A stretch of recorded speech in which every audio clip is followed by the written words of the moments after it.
4 minutes, 30 seconds remaining.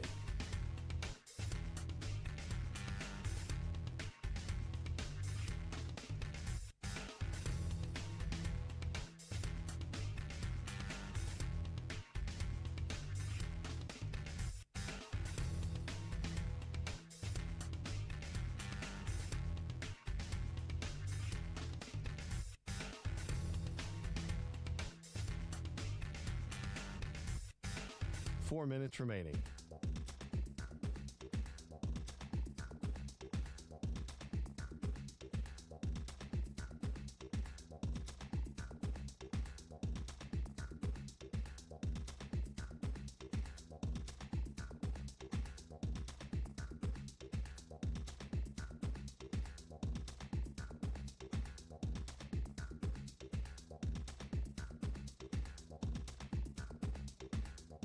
Three minutes, 30 seconds remaining.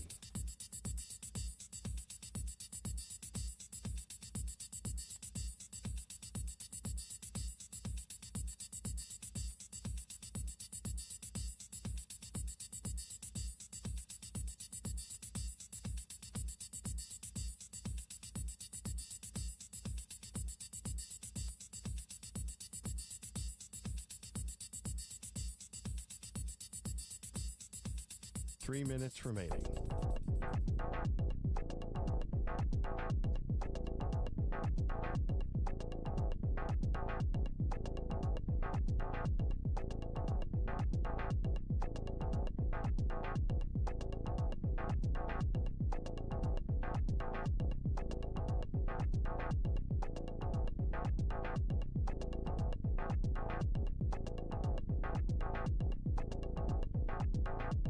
Two minutes, 30 seconds remaining.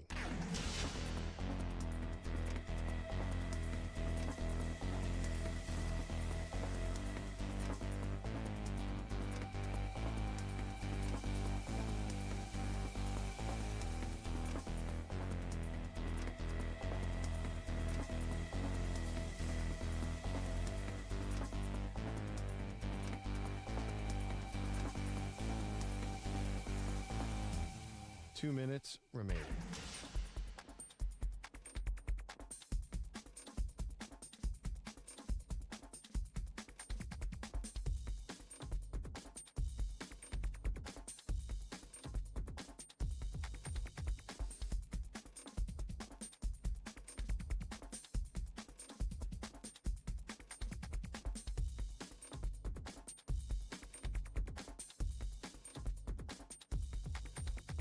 One minute, 30 seconds remaining.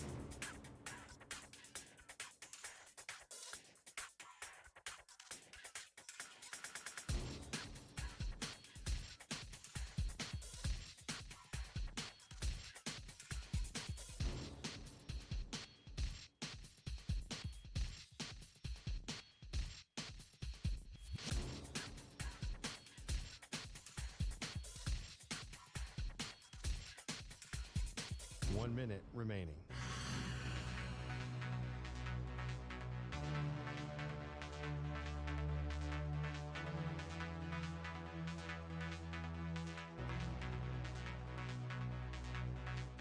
Forty-five seconds remaining.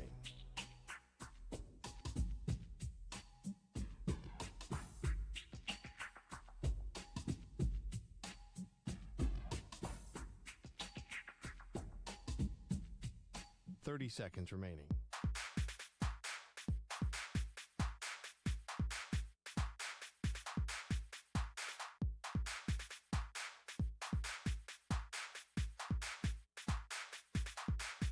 Fifteen seconds.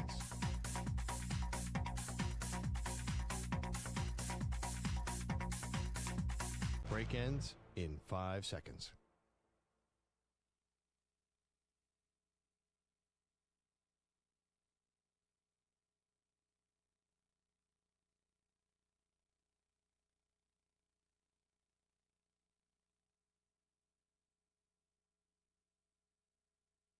To infinity and beyond.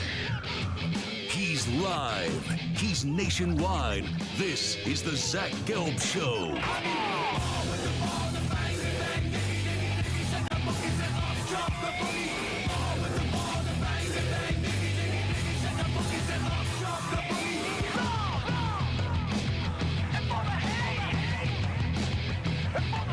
Here's your host, Zach Gelb.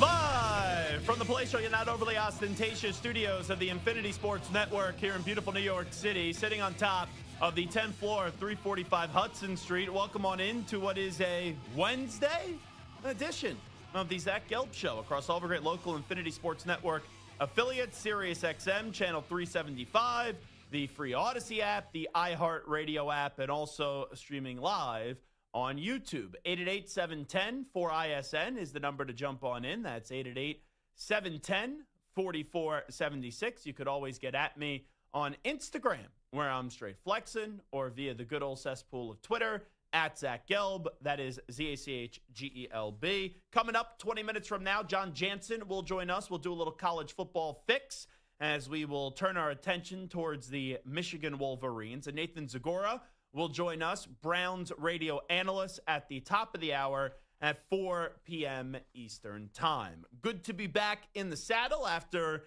being away last week, Wednesday, Thursday, and Friday. And then I was in New York City. I was in our studios Monday and Tuesday. I just wasn't on during this time slot as I was filling in for Andrew Perloff alongside Maggie Gray. I had a fun 2 days doing the morning show, but I am here today. I am here tomorrow. And then really the summer of Gelb is basically over after that.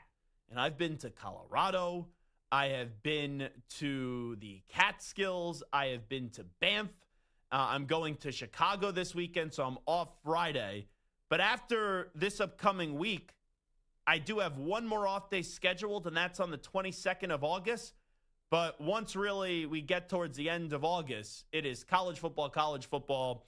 And then once the calendar does flip to September, we go NFL and college football, and that requires me to be here a lot. So in the summer, I take most of my vacation, but it's good to be back and talking, obviously, to our great audience across all our great local Infinity Sports Network affiliates, Sirius XM 375, the Odyssey app, the iHeartRadio app, and streaming live on YouTube. All righty.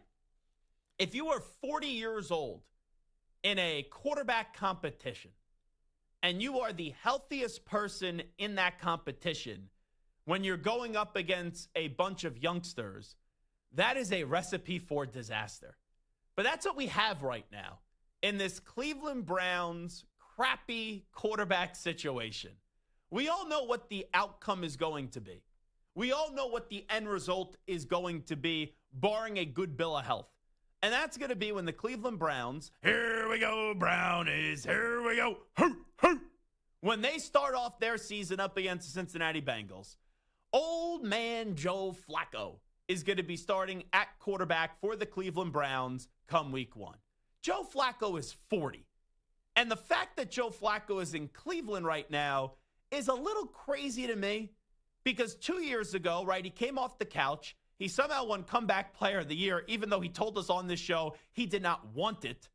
And he ended up leading the Cleveland Browns to the playoffs when that roster was decimated. And I mean decimated with injuries. But then Andrew Berry and the folks that run the Cleveland Browns, they were afraid about the feelings of Deshaun Watson. And that's why Joe Flacco last year was jettisoned from Cleveland. He was in Indianapolis. Anthony Richardson didn't really want to keep the job. He tapped himself out of a game. And Shane Steichen and company, Chris Ballard, almost said Ryan Grigson. Sorry, Indianapolis Colts fans. But Chris Ballard and Shane Steichen said, okay, we're going to go back to Joe Flacco. And Joe Flacco showed you what, at the time, a 39-year-old quarterback or a 40-year-old quarterback is supposed to look like. That they're not going to really exceed. They're not really going to exceed your expectations and succeed on the field. What Tom Brady did at the age of 40 was an anomaly. When you get to 40 in the NFL, if you're still in the league, it's an accomplishment. If you're playing well, that's a different conversation. But you look at what the Cleveland Browns have done where, like, let's be real about this. The long-term answer for the Cleveland Browns is most likely not on the roster at the quarterback position. They have 2 first-round picks next year. And you look at the way that this is designed up, okay, the first 6 games of the season, which are tough games, it's probably going to be Joe Flacco. But after that, that's when the youngsters will get an opportunity. And the first 6 games are Cincinnati, at Baltimore, Green Bay, at Detroit, somewhere not in the U.S., up against the Minnesota Vikings, at Pittsburgh, and those are the first six games of the season. Then after that, they play Miami. Then after that, they play New England. After that, they have a bye week, and then after that, they're at the Jets.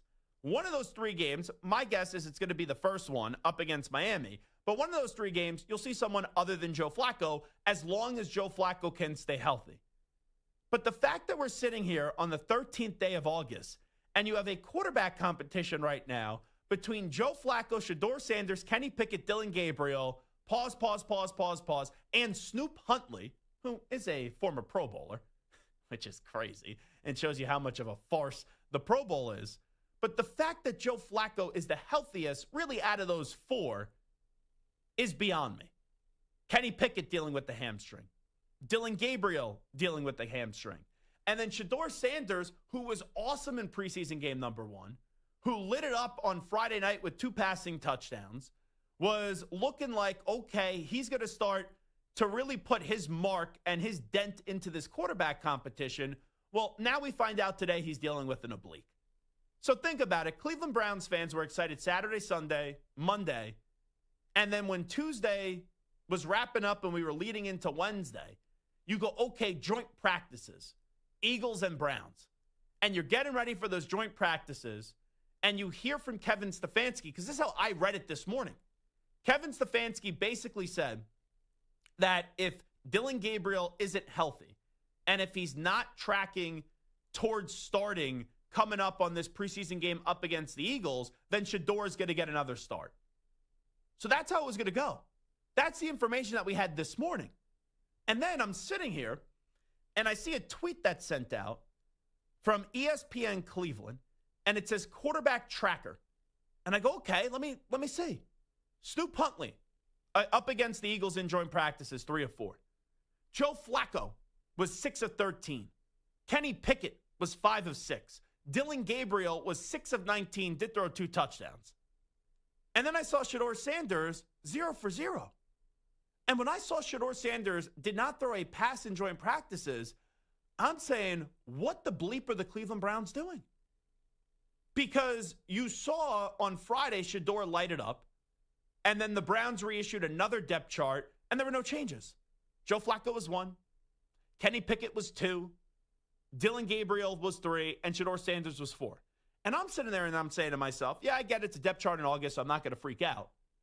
But if Kenny Pickett and Dylan Gabriel aren't able to play in a game right now, then why should Shedeur be listed behind them when Shedeur, who basically got no first-team reps, got thrown into the fire and looked pretty damn well for a half of football with the Cleveland Browns? Then it comes out that Shedeur, as Dylan Gabriel and also Kenny Pickett are dealing with hamstring injuries, it comes out that Shedeur Sanders is now dealing with an oblique injury. This quarterback situation right now is a cluster truck. That's what it is right now. And Joe Flacco is going to start game 1. It's really 2 quarterback competitions in one. It's Joe Flacco up against Kenny Pickett to start game 1. And then it's Shedeur Sanders and also Dylan Gabriel battling it out for quarterback spots 2 and 3. I'm not saying this is how I would do it.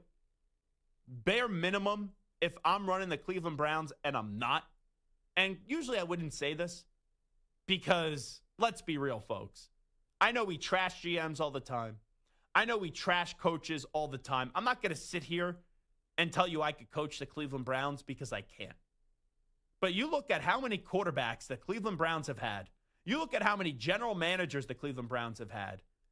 I think you could bring me in some sort of front office role, and I would have just as good of a chance to succeed in a minor front office role than the other people that they hire with Cleveland. This has been my entire life. Who's going to be the coach of the Browns? Who's going to be the quarterback of the Browns? And who's going to be the GM of the Browns? And whoever they bring in, even if there's maybe some small stretches of success, it's been marinated with incompetence. It's been marinated with failure. And really, it just being a clown show. So now I'm sitting here, and I'm looking at this Browns quarterback situation. And if I was running the team, I would start Joe Flacco week 1. But when it comes to the second string quarterback, if everyone's healthy, I would say Shedeur Sanders year 2. And since I invested a 3rd-round pick, where only the Browns would take that little fella, Dylan Gabriel, in the 3rd round, you got to have him on the roster. So if everyone's healthy, Flacco should be 1, Shedeur should be 2, Dylan Gabriel should be 3, and then Kenny Pickett, sorry, Chris in California, Kenny Pickett should be traded to the Saints, or he should just be outright released. And it's nothing against Kenny Pickett, but if you're looking at who would I rather have starting a game come week 1, Joe Flacco or Kenny Pickett, it's Joe Flacco. And therefore, Kenny Pickett loses his job because I just used a 3rd and a 5th round pick on Shedeur Sanders being the 5 and then Dylan Gabriel being a 3. And I know someone's going to call in, and I'll save you your breath at 888-710-4ISN, 888-710-4476. But they traded for Kenny Pickett. Okay, congratulations. You traded for Kenny Pickett. Whoop-de-damn-do. Another win for Howie Roseman. So, right now, that's what I think should happen. What will happen, though, is a totally different conversation. And that's where I'm stumped. Because I know Joe Flacco, as long as he's healthy, is going to start week 1 for the Cleveland Browns. Is Kenny Pickett on this roster? And that's where I struggle. I'm going to guess right now, and this is assuming that everyone's healthy, which you can't assume right now when Shedeur has an oblique injury, Kenny Pickett has a hamstring injury, and Dylan Gabriel has a hamstring injury. I'm going to assume that if everyone's healthy, that Kenny Pickett is not on the roster. And then after that, I think the Browns foolishly will put Dylan Gabriel as the 2nd string quarterback and Shedeur Sanders as the 3rd string quarterback. Kevin Stefanski and Andrew Berry, they didn't want Shedeur Sanders. It's stupid that they didn't want him, but they didn't want him. And the only reason why Shedeur Sanders got drafted in the 5th round after the Cleveland Browns already took Dylan Gabriel in the 3rd round and traded for Kenny Pickett this offseason is because Jimmy Haslam forced their hand. Jimmy Haslam demanded it. And if you're a Cleveland Browns fan and you're sitting there, you're saying, if he's healthy, I want Shedeur Sanders to play at some point. The best chance of him playing is if Jimmy Haslam forces them to, at some point this season, inevitably start Shedeur Sanders. And if he demands it. And if he issues an edict. And don't tell me that can't happen. Because Jimmy Haslam could hold court a week and a half ago, 2 weeks ago, whatever he did it. And he could lie to all of our faces and insult all of our intelligence. And that's what he did. But he goes, oh yeah, Andrew Berry made the pick. But I had a lot of conversations beforehand. Come on. Your conversations and what you said in those conversations led to Shedeur Sanders getting drafted. And I'm not even bashing Jimmy Haslam. They should have drafted Shedeur Sanders, but they shouldn't have drafted Dylan Gabriel. It's one or the other, and I had Shedeur ranked before Dylan Gabriel. But right now, this just seems as if it's a waste. And it's really all for nothing. Because the Browns aren't going to give Shedeur Sanders a legitimate chance to be their long-term quarterback. Dylan Gabriel's not good enough to be their long-term quarterback. Kenny Pickett's not good enough to be their long-term quarterback. Stu Huntley's going to get cut in a week or two. And Joe Flacco, this is all, in probably all likelihood, his final season in the NFL. But if not, at the age of 40, he's not a long-term answer anymore. But you look at Cleveland, they play their first 6 games, Bengals, Ravens, Packers, Detroit, Minnesota, and the Steelers. Is Joe Flacco going to be able to stay healthy? Is Joe Flacco going to be able to get through those first 6 games before probably the baton is handed over to Dylan Gabriel up against Miami? And then Dylan Gabriel will run with it for a few weeks. He won't do well. He won't succeed. And we've heard from Dow Ryder. We've heard from Zach Jackson. He doesn't look anywhere close to being a quarterback, a starting quarterback in this league. And then eventually Jimmy Haslam's going to sit there and he's going to say this. He's going to say, guys, we got 2 first-round picks next year. The fans want to see Shedeur. Shedeur creates a buzz. He at least makes us somewhat relevant. Let's play Shedeur for some part of the second half of the season. Let's get some answers on Shedeur. And when Shedeur plays, I know it's one preseason game, but when Shedeur plays, I hope we see him succeed like he did in that first preseason game. Because we know this GM, this coach doesn't want him, and I want to see them try to turn Shedeur away and move on from Shedeur if Shedeur plays really well. That's what I would want to see. But right now, this is a walking wounded quarterback competition with 2 hamstring injuries and a oblique injury, and somehow the 40-year-old is the healthiest one of all these quarterbacks, and he's going to be starting. We'll take a timeout. We'll tap into Big Ten country next. John Jansen, former Michigan offensive lineman, on their radio broadcast. Also hosts a daily talk show on The Ticket in Detroit, so maybe we'll tap into a little bit of the NFC North as well. John Jansen is going to join us to preview the Michigan season for a little college football fix when the Zach Gelb Show continues in 5 minutes. You're in a 5-minute break.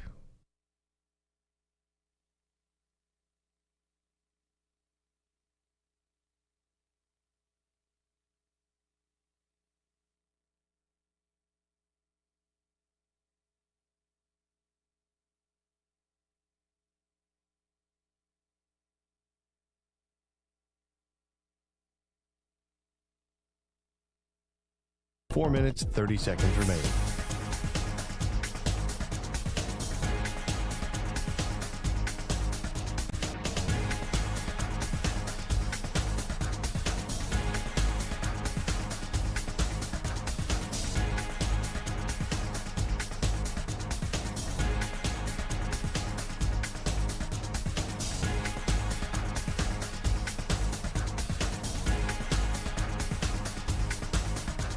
Four minutes remaining.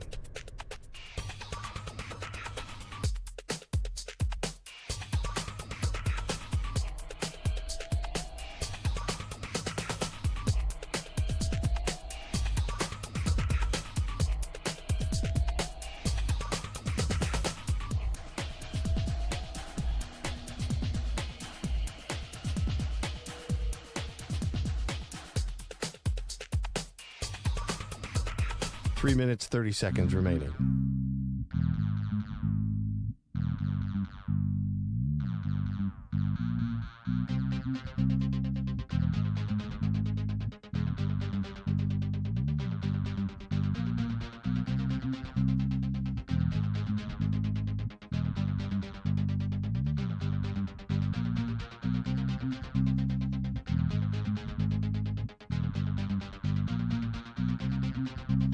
Three minutes remaining.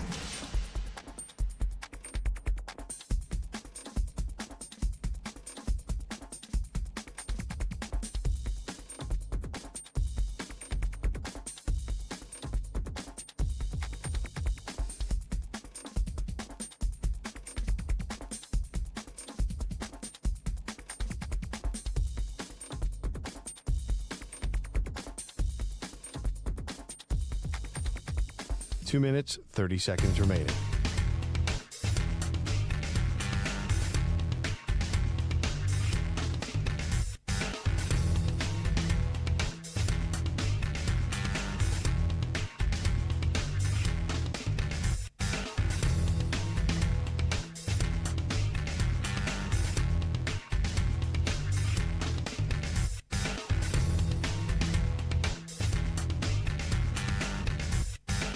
Two minutes remaining.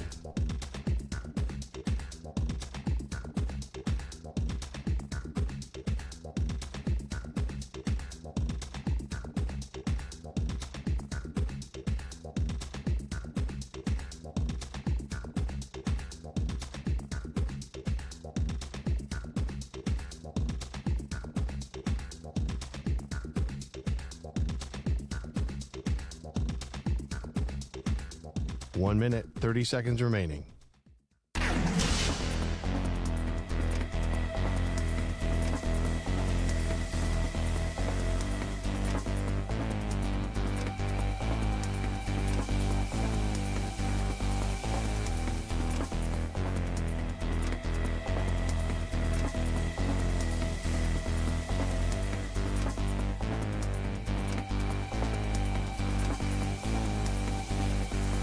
One minute remaining.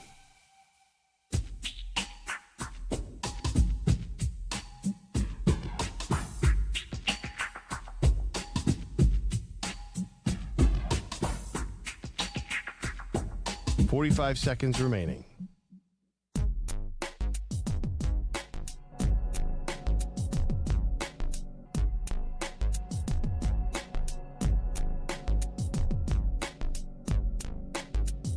30 seconds remaining.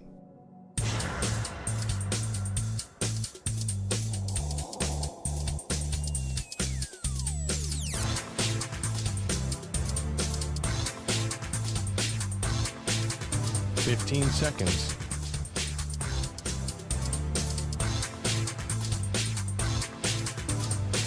Break ends in 5 seconds.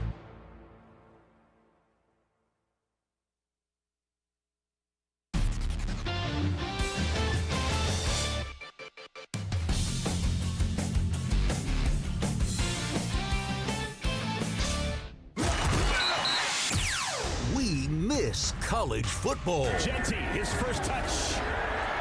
And typical Ashton Genty. Look at him go! You can't bring him down! Is he?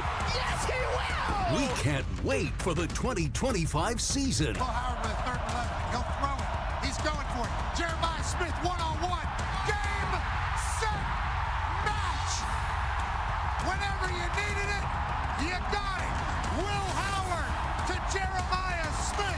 Biggest play of the game. And we're counting down the days to kickoff. Are we there yet? No. Are we there yet? I said no. Are we there yet? What's wrong with your ear? Here is your college football fix, only on the Zach Gelb Show.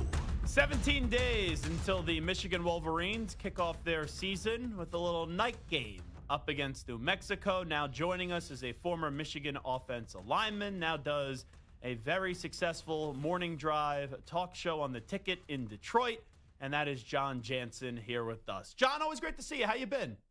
Hey, Zach, it's always great to join you, and it's been a long, long off season, so I am more than happy that it's over. I get a chance to see the team practice every day, so I know we're all waiting for week 0, week 1. Everybody else gets kicked off, but I'm just happy to have at least practice right now. So since you being at all these practices and you get to see this quarterback competition, when we get to game 1, 17 days from now, will Bryce Underwood be starting at quarterback for the Wolverines? In my estimation, he will. I mean, he has a certain skill set that is extremely rare. He's fast, he's athletic, he's big, he's physical, he's got a strong arm. Now it's a matter of mastering the offense. It's a matter of going out there and taking everything that he has learned in spring ball, because he was an early enrollee, throughout the summer and now fall camp, and being able to apply it when they play New Mexico. And so it's early on in spring. There were a lot of overthrows. He was just trying to muscle the ball. He was excited to be out there. Same thing at the first couple of days of fall camp. Things are starting to zero in from him. And it's not that Mikey Keene hasn't looked good or Jaden Davis hasn't looked good. I just think that the best opportunity for Michigan is to have a guy back there with as many talents as he has. And really, I think it's going to be Underwood. I'm in agreement with you. Anyone that they do start, though, will be better, I would hope, from the quarterback play last year. In terms of, we all know the potential of Underwood. We all know how much money, right, he's getting paid and what the expectations are. But in year 1, just him individually, what do you think that immediate impact would be for him as the starting quarterback for the Wolverines? Oh, I mean, it's just accuracy downfield. And I just mentioned, he was overthrowing some balls, but when I watch him and I watch the timing he's developing with his receivers, the understanding of the offense, and I think that the biggest difference isn't necessarily going to be Bryce Underwood or Mikey Keene or anybody else that's in there. The biggest difference is Chip Lindsey, the new offensive coordinator. Obviously coming from North Carolina, he had the great opportunity to work with Drake May, as well as Amarian Hampton. And at Michigan, as talented a quarterback as Bryce could be, we're still going to run the football. We'll use Bryce in that run game, but it's still going to be, ground and pound. That's going to set everything else up. And I really liked what I've been able to go back and look at those game plans, what they did in North Carolina, and now what I'm seeing through spring ball and fall camp. It's more about the offense. And now you throw a quarterback like Bryce in there with a transfer like, McCulley at the wide receiver position. I really think that this is going to be an offense that's going to be explosive. We'll finally see a forward pass in Michigan Stadium. It's going to be a brand new thing for us. We all know the success. I know last year was the outlier, but the 3 years before that, we all know the success that Michigan had, winning the 3 straight Big Ten championships, the national championship factored in as well. but there really wasn't on those teams elite wide receiving play. It was mainly focused the offensive line, the dominant running backs of Blake Corum, Donovan Edwards, last year Kalel Mullings. You talked a little bit there about some of the wide receivers. What is this unit really going to look like this year when you take a glance at it? Well, yeah, I mean, I just mentioned Donovan McCulley, and a lot of the comparisons that I would make is not to what he's doing in the NFL now, but a Nico Collins type of receiver. Big, he's got some length. He's going to obviously be dynamic in the red zone, but to be able to, hit the center of the field with a big target, that's really what he's going to bring. And it'll open up some other things like Fred Moore down the sideline. He's the speed guy. He's running really precision routes, building confidence with Bryce and with Mikey Keene. And then you start looking at some of the other guys that have been there. Samaj Morgan, last couple of years, really what we've seen him be as a special team or a return guy. He's been dynamic there, but he's been kind of relegated on the offense to running reverses and some trick plays and some wide receiver screens. You'll still see those, but he's going to be a much bigger part of being able to, come out of the slot and be an effective receiver as well. John Jansen here with us. I talk about those running backs the last few years. Blake, you had Donovan, and then also what you saw last year with Mullings. This year, you see Jordan Marshall's back. They get the transfer in Justice Haynes. The two of them, I keep on hearing big reviews and big expectations for them entering this season. Yeah, and I mean, everybody always wants to know who's going to be the starter, and I have no idea. It's 1A, 1B, however you want to stack them. And Jordan Marshall is very familiar with some of these guys on the offensive line, familiar with some of the offense that remained in place in regards to the run game, the calls, how the guys up front like to block them. There's some changing moving parts up there as well, but Jordan Marshall in the bowl game against Alabama was very productive. A lot of people have compared him to Blake Corum in just his ability to, one, to lead while he's on the field, leading some of the workouts. And he's a young guy. He's only a sophomore. This will be his second year. So I'm really excited about that. And Justice Haynes, they're very similar backs. And the only thing I could tell you is maybe how they're going to be used. Justice, to me, seems a guy that's going to be more 6, 7, 8 hole wider runs. Jordan Marshall seems to be a little bit more effective between the tackles. Not that either guy can't do both, but that seems to be maybe the only difference between these two guys. You take a look at the defense, flipping gears, John Jansen here with us. They lost a lot of talent in the last 2 years. We know that, especially last year with Mason Graham, Kenneth Grant, Josiah Stewart, Will Johnson, who I think just as long as he's healthy, that's a guy that the Cardinals have got an absolute steal with, who probably should have been a top 10 pick, but because of the injuries fell to the second round.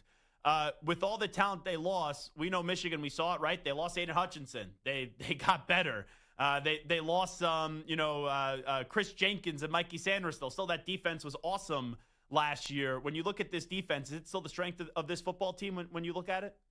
It is. It's really going to be the front seven. This might be the most talented group of linebackers. Before I talk about them, Trey Williams, the transfer from Clemson, has been terrific. He's been a great leader. He's brought a lot of that to this team.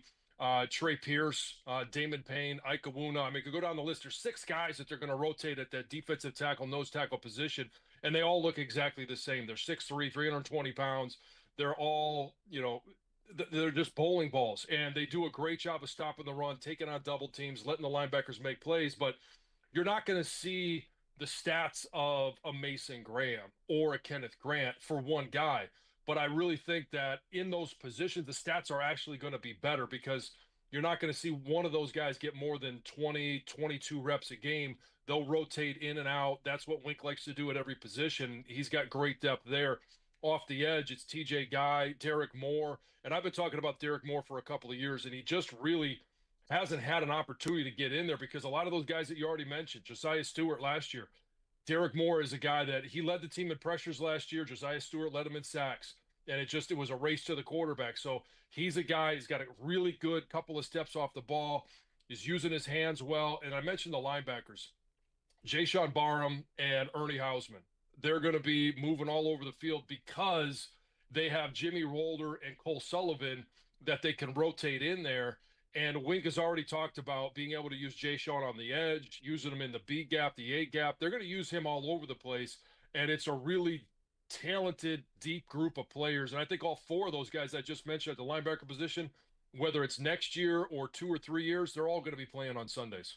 John Jansen here with us. You know, it's crazy when I look back at the year that Jerome Moore just had, because for most of the year, there was some question marks. And then you end the season, and I still think it's hilarious that they beat Ohio State last year. And then you followed up with that bowl victory up against Alabama. Then you land Bryce Underwood.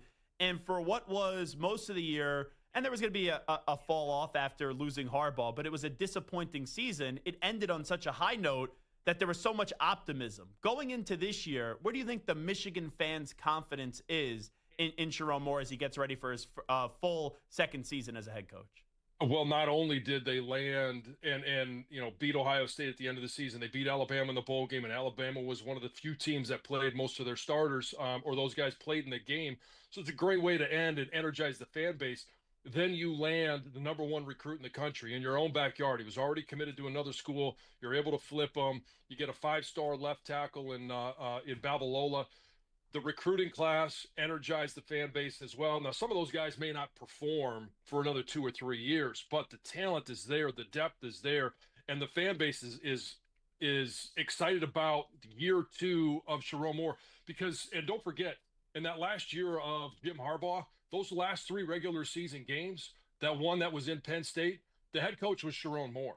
And that Ohio State game, that was Jerome Moore. And so it's going to be really exciting. The fan base is excited. I'm excited to see what he does this year. Now that he's had a chance to mine the transfer portal, he's had a chance to recruit his own guys. He's had a chance to learn, and learn on the job. You don't get a chance to do that very much at Michigan. He did, and I expect big things out of him in his second year. Is this team expected to be, in your opinion, a playoff team? Is that kind of the bare minimum success this year, make the college football playoff? It is. That's the bare minimum every year. Now that it's gone to 12 teams, and okay, we'll give them a mulligan last year, first year transition. And what I really liked is that he wasn't fixed on keeping his guys. He made a change at offensive coordinator.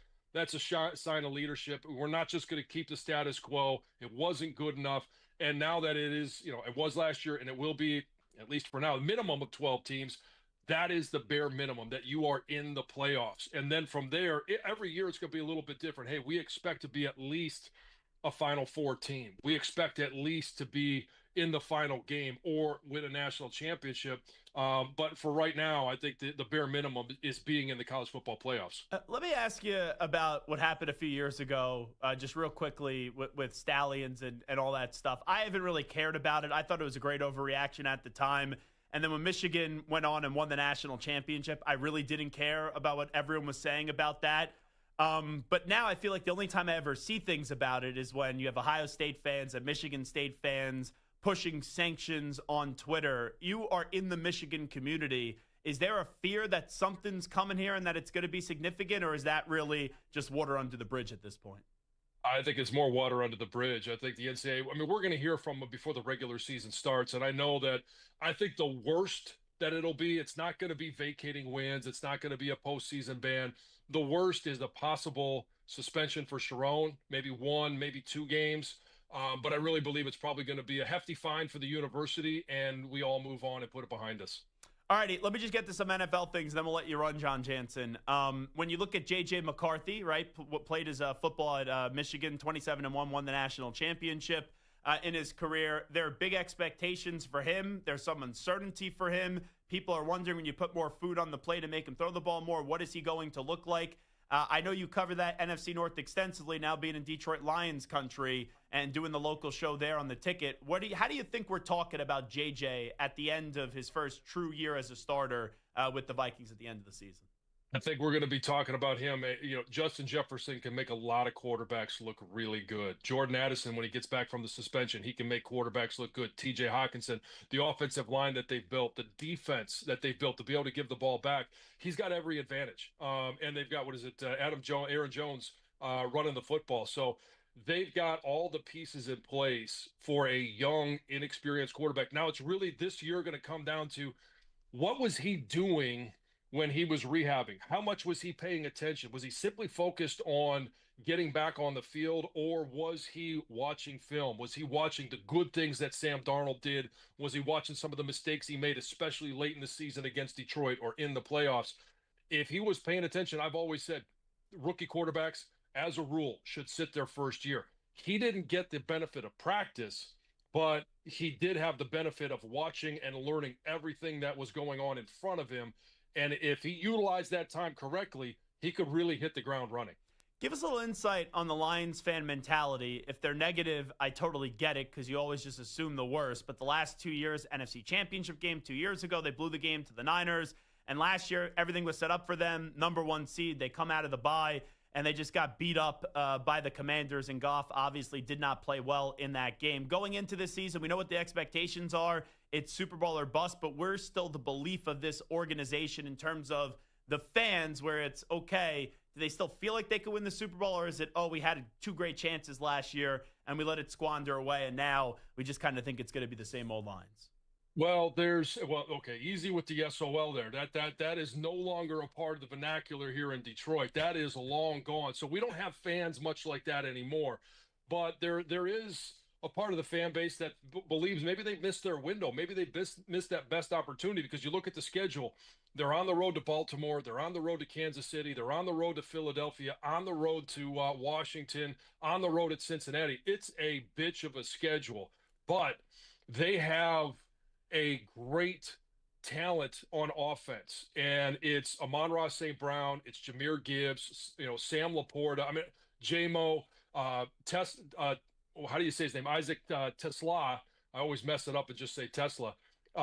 He's had a hell of a camp, and just this morning they had the scrimmage with the Miami Dolphins, and most people are saying it's the most dominant performance that they've seen. And again, we're talking about practice, we're talking about preseason, but it's against another team. The fan base, in large part, still believes that this can be a Super Bowl team, that they can win a Super Bowl, but they're now waiting. Instead of being excited about every single week, they're going to be excited. Ford Field will be rocking. They're just waiting. Hey, at a minimum, the floor is that this team is going to be a playoff team. However they get there, now everybody's just waiting. Okay, we've got to find a way to get there. We got to be in the postseason, and then let's go play ball. That's where anything that happened in that Washington game will finally be put to bed. But there's a long time between now and then. There's a lot of games to be played. But this team is and excited, obviously, to have Aiden Hutchinson back. Everybody that's a Lions fan, Michigan fan as well. Horrific injury, and just excited to have him back, and his leadership and his effort on the field and his production. Last one for you, John Jansen. We talked about this before. When you look at Ben Johnson, he was incredibly successful as an offensive coordinator. That's without question. Except I didn't really know much about him, the person. Like, you don't really hear much from the offensive coordinator outside of training camp and some availability during the season. Since he's become the head coach of the Bears, I find him to be very obnoxious. I find him to be very arrogant. I find him to be very insufferable. And I should have no reason to root against the Bears, right? They haven't had a quarterback in forever. They're looking for a new coach every 3 or 4 years. It is a great fan base, but Ben Johnson's making me root against the Chicago Bears. Some of the stuff that he's done with LaFleur and, just bashing the tush push, and he only wants explosive plays. It's just annoying to me. What's your view now from afar on Ben Johnson as he enters year 1 with the Bears?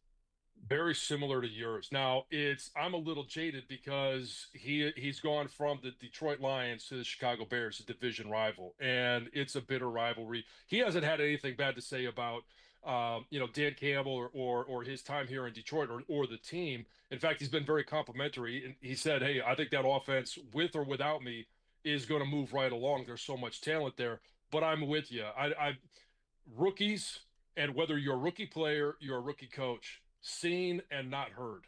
And you're going to have to do interviews as a head coach, but play it close to the vest until you've gone out there and actually done something. How many coordinators, Josh McDaniel, Matt Patricia, have we seen be really good coordinators but fall on their face as head coaches? Until you do it, it's probably best to keep all those comments to yourself and talk about it when you've done it.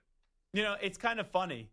Because I use Matt Patricia as a reference. I go, Ben Johnson just looks like a more presentable Matt Patricia. Like those are the vibes that I get right now. At least he's buttoned up a little bit and at least looks the part and doesn't look like a slob. Yeah, well, that's part of it. He doesn't have that pencil stuck in his ball cap, and he at least stands with his team. So, I mean, he's got that going for him.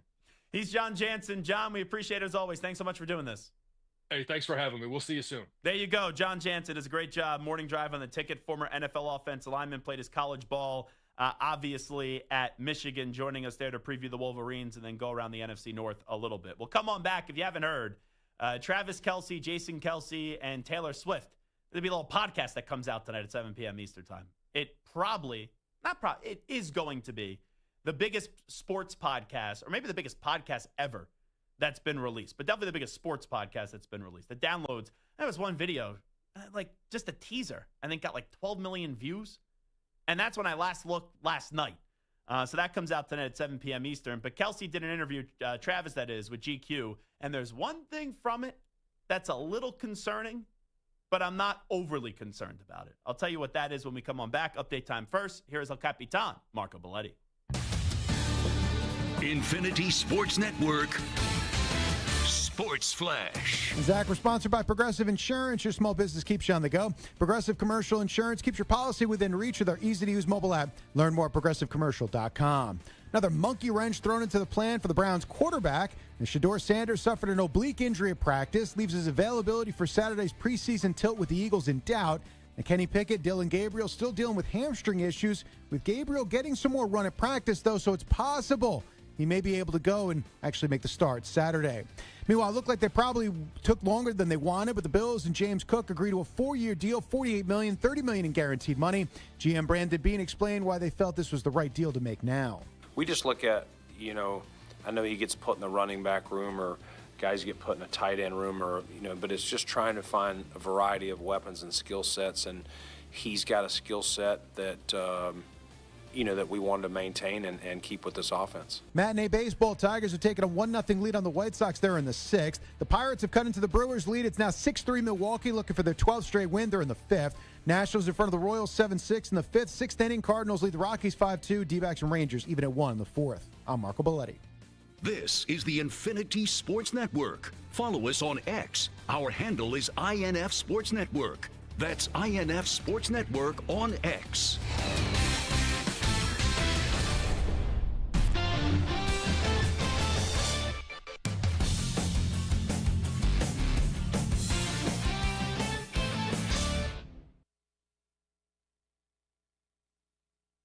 You're in a 5-minute break.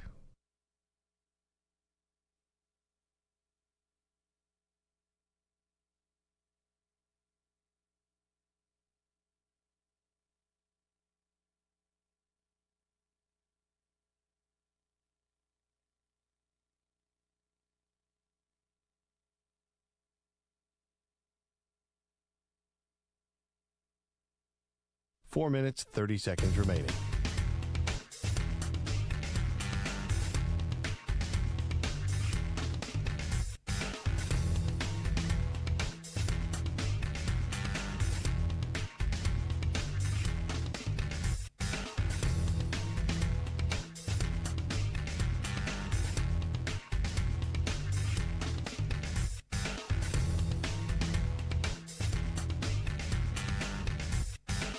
Four minutes remaining.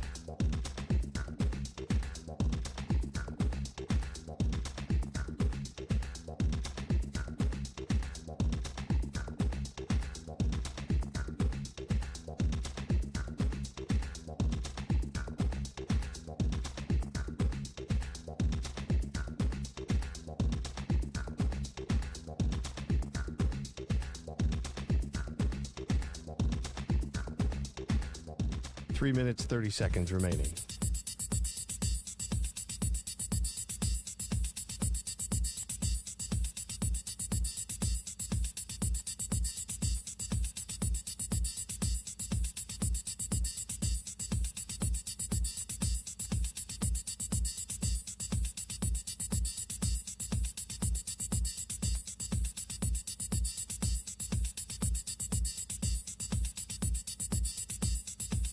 Three minutes remaining.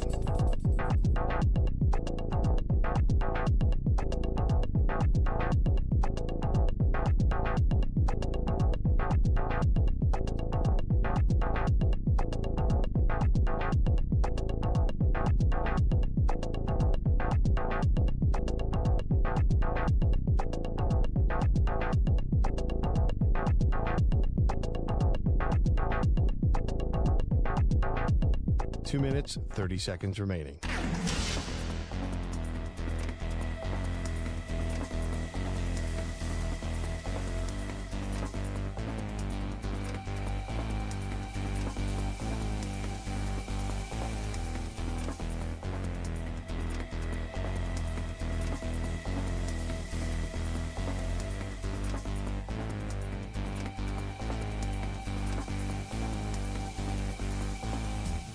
Two minutes remaining.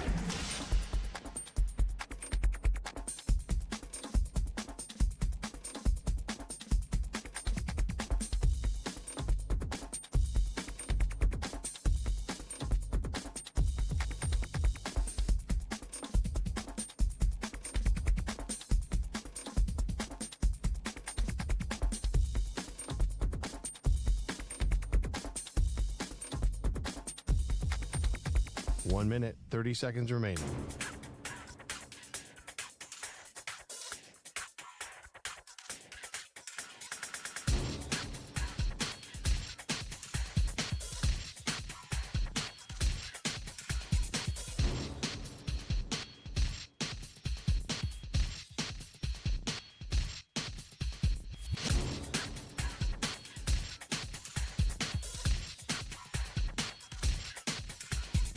One minute remaining.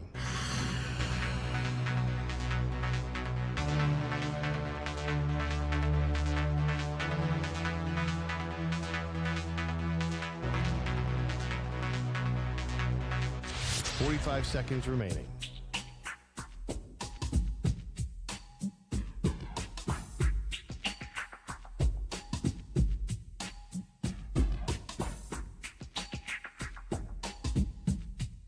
Thirty seconds remaining.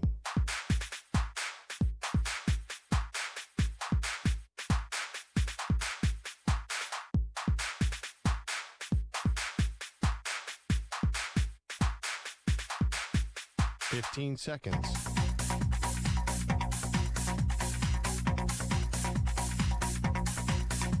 Break ends in 5 seconds.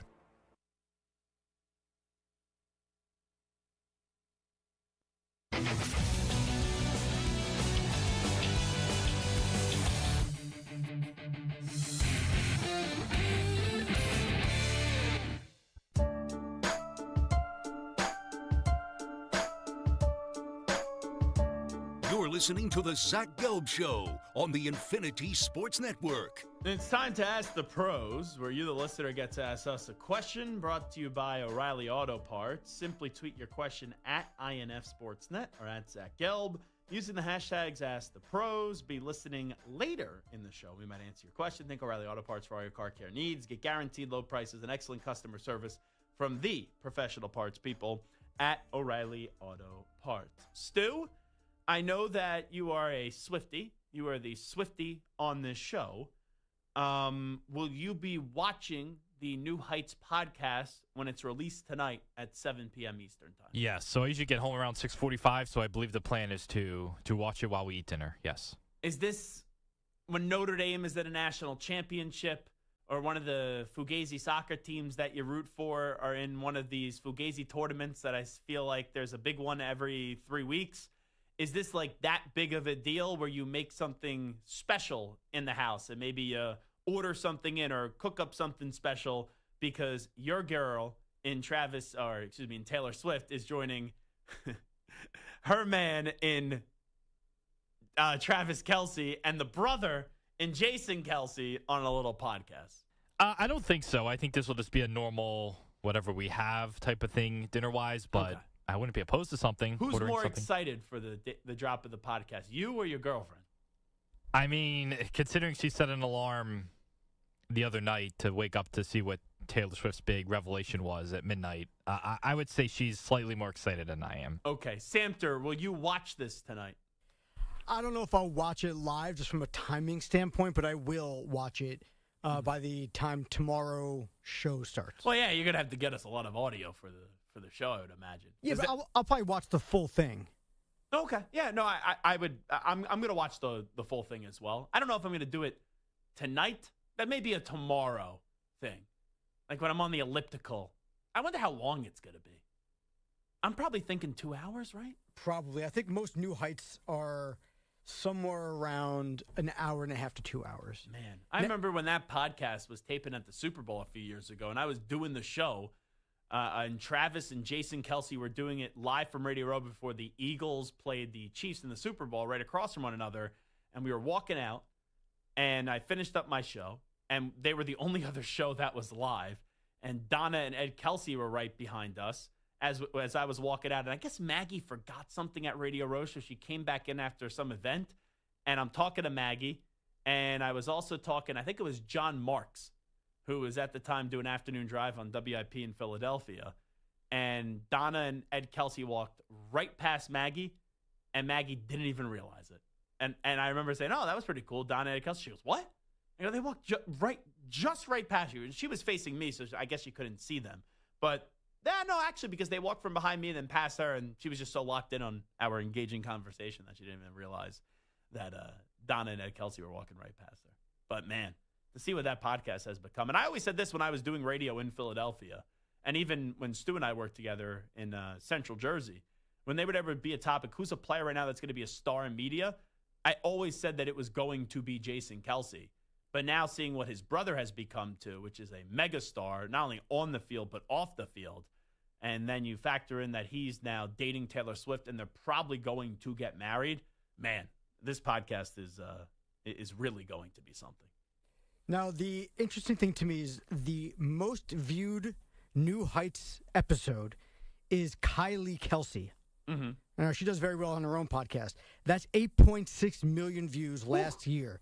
Patrick Mahomes is the second most viewed at 6 million, followed by Julian Edelman at 5.1 million. So what do you think Taylor's going to get? 8.6 for Kylie. 8.6 for, I think she's going to, I want to say double, but that seems like a lot. Like when you say, when are we going to track the views? What, at this time tomorrow or end of the week? I mean, this time tomorrow might be tough. Because those are the views to present day on Kylie Kelce, right, on YouTube? Yes, and that was from a year ago that they taped down on. Yeah, she'll double that. Yeah, she'll go 16 million views. Like a year from when the podcast gets released, 16 million. Now, Travis Kelce did an interview with GQ, and he said, I think it might have slipped a little bit because I did have a little bit more focus in trying to set myself up. He's talking about his play on the field. And opportunities come up where I was excited to venture into a new world of acting and being an entertainer. I don't say this as I shouldn't have done it. I'm just saying that my work ethic is such that I have so much pride in how I do things that I never want the product to tail off. And I feel like these past 2 years haven't been to my standard. He's not wrong in the last 2 years. They haven't been to his standard. But we keep on talking about how the Chiefs are vulnerable and the Chiefs are right there for the taking and how Travis Kelce isn't that great anymore. Well, the last time I checked, the last 3 years, they still won the NFC. They've won 2 out of the last 3 Super Bowls. So if this is Travis Kelce not fully locked in because he's trying to be a star in Happy Gilmore 2, or he's parading around the world with his girlfriend in Taylor Swift, he still plays at a ridiculously high level. And the Chiefs, even though they haven't been as dominant in the last year or two in the regular season, they still have gone to the last 3 Super Bowls and they still taken 2 out of the last 3 Lombardi trophies. So it's clear that Travis Kelce is probably on either hole 17 or 18 of his NFL career. But I still believe he's going to be performing at a very incredibly high level this year. And if you put a gun to my head and said, Zach, who gets out of the AFC to get to the Super Bowl? Sorry, Buffalo Bills. Sorry, Baltimore Ravens. Sorry, Cincinnati Bengals. I would still take the Kansas City Chiefs. Nathan Zegura does a great job covering the Browns. He's going to join us on the other side and talk some Shedeur Sanders.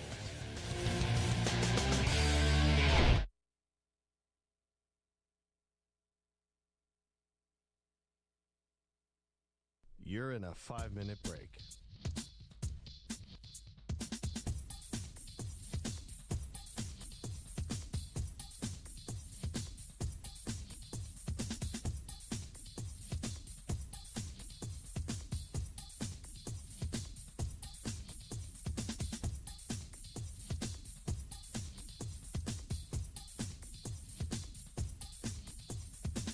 Four minutes, 30 seconds remaining.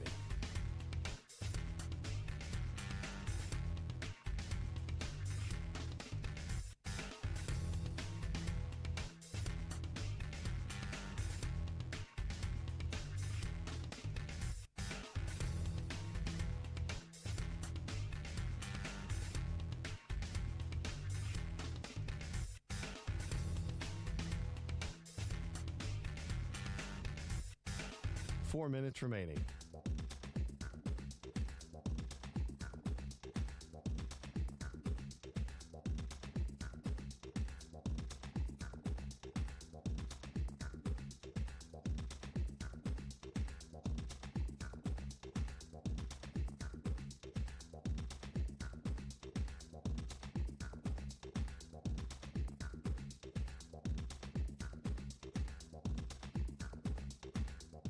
Three minutes, 30 seconds remaining.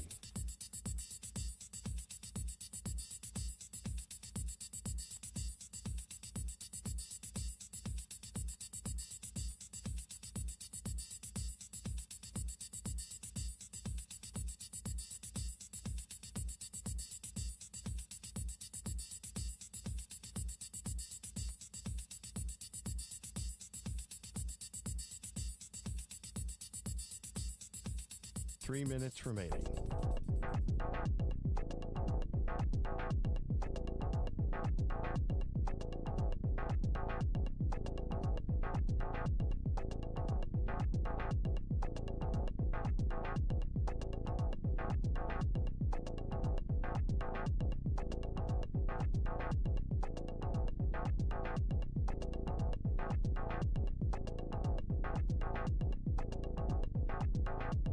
Two minutes, 30 seconds remaining.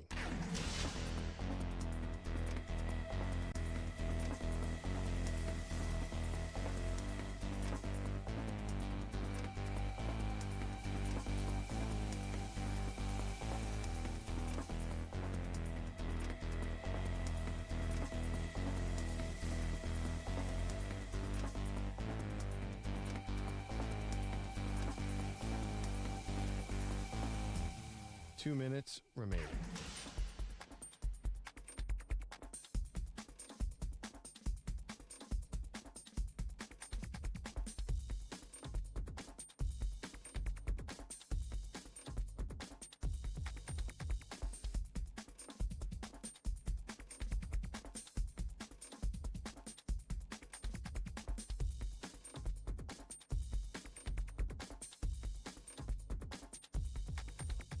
One minute, 30 seconds remaining.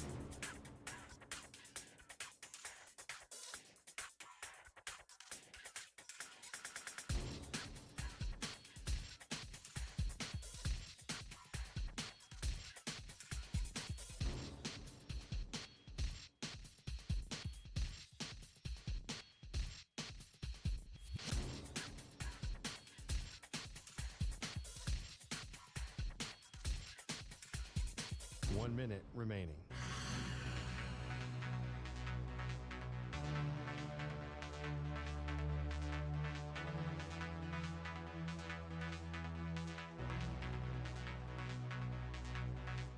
Forty-five seconds remaining.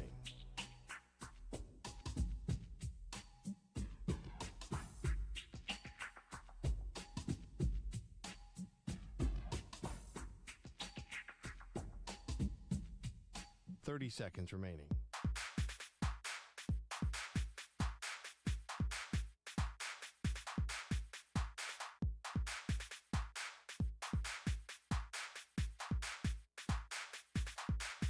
Fifteen seconds.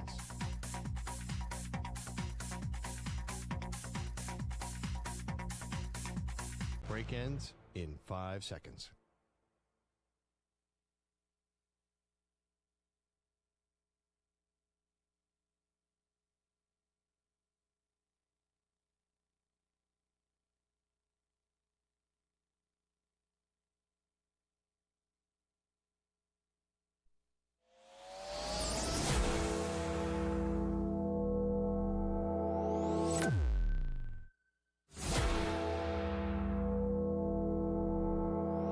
To infinity and beyond. He's live. He's nationwide. This is the Zach Gelb Show. Alrighty, hour number 2 of our radio program. It is the Zach Gelb Show on the Infinity Sports Network. According to Pete Nakos at On3, Tennessee is trending towards naming UCLA transfer Joey Aguilar as its starting quarterback. So there's some quarterback news for the Tennessee Volunteers. Remember, you had the whole Nico Iamaleava situation, and now he's at UCLA. Aguilar was just at UCLA. and now he's going to be the starting quarterback at Tennessee. And we know from yesterday that Alabama has named Ty Simpson their starting quarterback. I'll give you more coming up in just a bit on that. And there's been a lot of talk about Shedeur Sanders today. I know a lot of people were caught off guard when he was not getting any opportunity to throw passes in joint practices up against the Philadelphia Eagles. Well, Shedeur Sanders has an oblique strain, and Adam Schefter just during this break gave us even more clarity on this. And he said Browns quarterback Shedeur Sanders suffered an oblique strain today.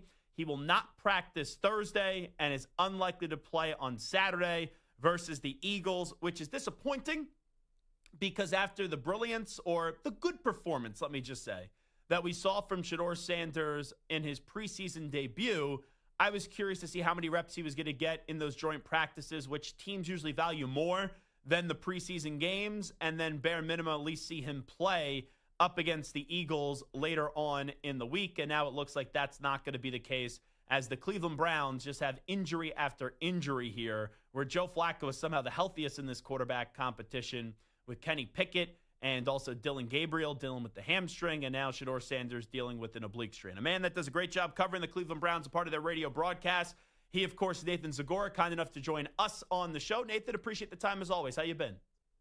Yeah, it's good to be back with you, Zach. And obviously, I knew we were going to be talking about Shedeur when you asked me a couple days ago. We certainly did not think we were going to have this conversation because, like everybody else, I was at practice and we're watching the one-on-ones, and I was with my my play-by-play partner, Andrew Siciliano, and I said, I don't think Shedeur's even getting any reps in the ones. What's going on? And then we get into the team, and the first time the ones were Joe Flacco, and then Gabriel, and then the threes, and it was Tyler Huntley. And I said, that seems odd. And so we kind of asked around, and eventually we found out he had injured his oblique in warmups and was out. And it's obviously very unfortunate because he did have a very good performance in that opener and showed, the things that we talked about last time. I said, elite ball placement. It doesn't get any more elite than that first touchdown throw to Caden Davis in the back of the end zone. When you look at the camera angle from the fans, kind of the ball was coming at them, you saw what a small window that was.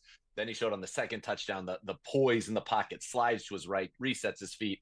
A great throw there. He had another one to Gage Larvidan out of the end zone on a third down. And you just saw, there are things that need to be cleaned up. You're not going to be able to run around and spin, as Myles Garrett told him on the sideline, for those who have seen the mic'd up with Shedeur in the game. Like, yeah, that move's not going to work on me, buddy, or a lot of the guys in this league. But a lot of good. And so you thought there was some momentum there, and that he looked very much like the guy that back at the combine everybody thought was the second best quarterback in this draft and thought was going to go in the first, or those who were his detractors thought in the early second round. And so all that momentum, now put on pause at a time when, there's not a lot of time left. Certainly not that Shedeur was in the competition to start week one, because I think that's pretty obvious that he wasn't. Has still not received a first team rep this whole offseason, but he was pushing for whatever was going to be made available to him, I thought, after that performance. Yeah, and you look at the numbers today from at least what I read, right? I know Kenny Pickett is dealing with the hamstring and Dylan Gabriel's dealing with the hamstring, but they were participating in these joint practices. Now you have the Shedeur oblique strain. What's just an update? What can you tell us about Kenny Pickett and Dylan Gabriel in terms of their health? So it seems like Dylan Gabriel's farther along than Kenny Pickett, because, Kenny Pickett, we haven't seen Kenny Pickett in 11-on-11 drill in 3 weeks. And when you think about the fact that there's been, just over 4 weeks of training camp, that's why it feels like, this was a big week for Kenny Pickett. And we've talked about it on our show. We talked about the preseason game. If you didn't see him in the 11-on-11s this week, it probably meant it was going to be Joe Flacco. Joe Flacco, amazingly, in his 40s, is the only quarterback, that we've had that stayed healthy of the original four. And he's had, as I've said many times, he's had the best ability on the field. And probably of those abilities, the most important has been availability. He's been there and he's playing well. He still throws a beautiful ball. He's 6'6". He looks exactly like a starting quarterback should look.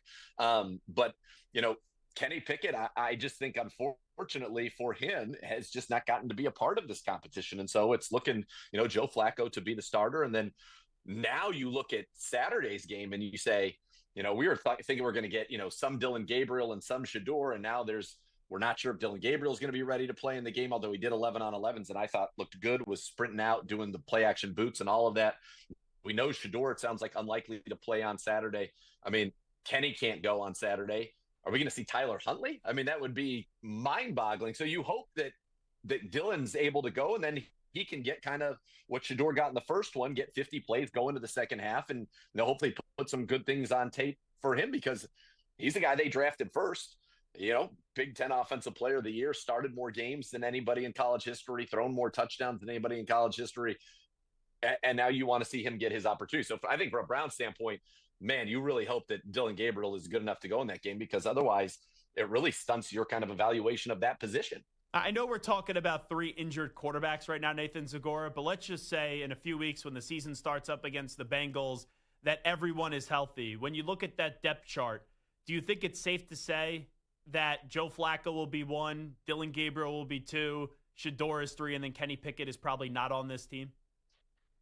I don't think so. I think Joe Flacco being the starter, I think that seems right. And I think that'll be named sooner rather than later if it continues that Kenny Pickett is not able to reinsert himself in this competition. Behind Flacco, I don't know what that's going to look like. I think I understand what you're saying in the sense that, if it's, you're going to start the year with Flacco, then after that, you're probably going to want to see these young guys, Dillon and Shedeur. But, Kenny Pickett, I think had Kenny Pickett stayed healthy throughout this, there's a good chance he was going to be the opening day starter. So I don't know if he goes from 1 to 4 in that scenario. That'll be very interesting to see. And how the season unfolds, I think will dictate a lot of maybe what it comes next. I mean, obviously, look, you want Joe Flacco if he plays great and, goes all 17 games. That's then the Browns go on a playoff run. That would be amazing. If that isn't the case, though, I think there will be interesting decisions that have to be made about, okay, who do we want to see for how long? Do we want to see both of them? Do we want to give, Gabriel a 4-game tranche? Do we want to give Shedeur a 4-game tranche? How that plays out, I think that remains to be seen. I'm under the impression, I know that it's been denied, but it's just what I believe. And if I'm wrong, I'm wrong. That Andrew Berry and Stefanski didn't want Shedeur, and this was an edict from the owner. That's fine. That's just what I believe. But my question, though, is what has been the impressions internally so far on Shedeur, and if he's healthy, will he definitely be on this roster come week 1? Okay, so I just want to go because I know people can believe whatever they want to believe. I'm telling you, and I know as a fact, that was not the case at all. I think there were discussions, and even if you saw Jimmy Haslam's press conference, when they all went home after day 2, there was no thought that Shedeur Sanders was going to be on this roster. And then after the 4th round ended, they got together, and even as the 4th round was progressing, he was still on the board. AB got everybody together. This story's been told many times, sure, whether you believe it or not. It is the truth. And they just said at this point, it's a lottery ticket, right? We know that everybody evaluated him to be, a first or a second round quarterback. We all know now that the pre-draft process was less than stellar, which is why he went at pick 144.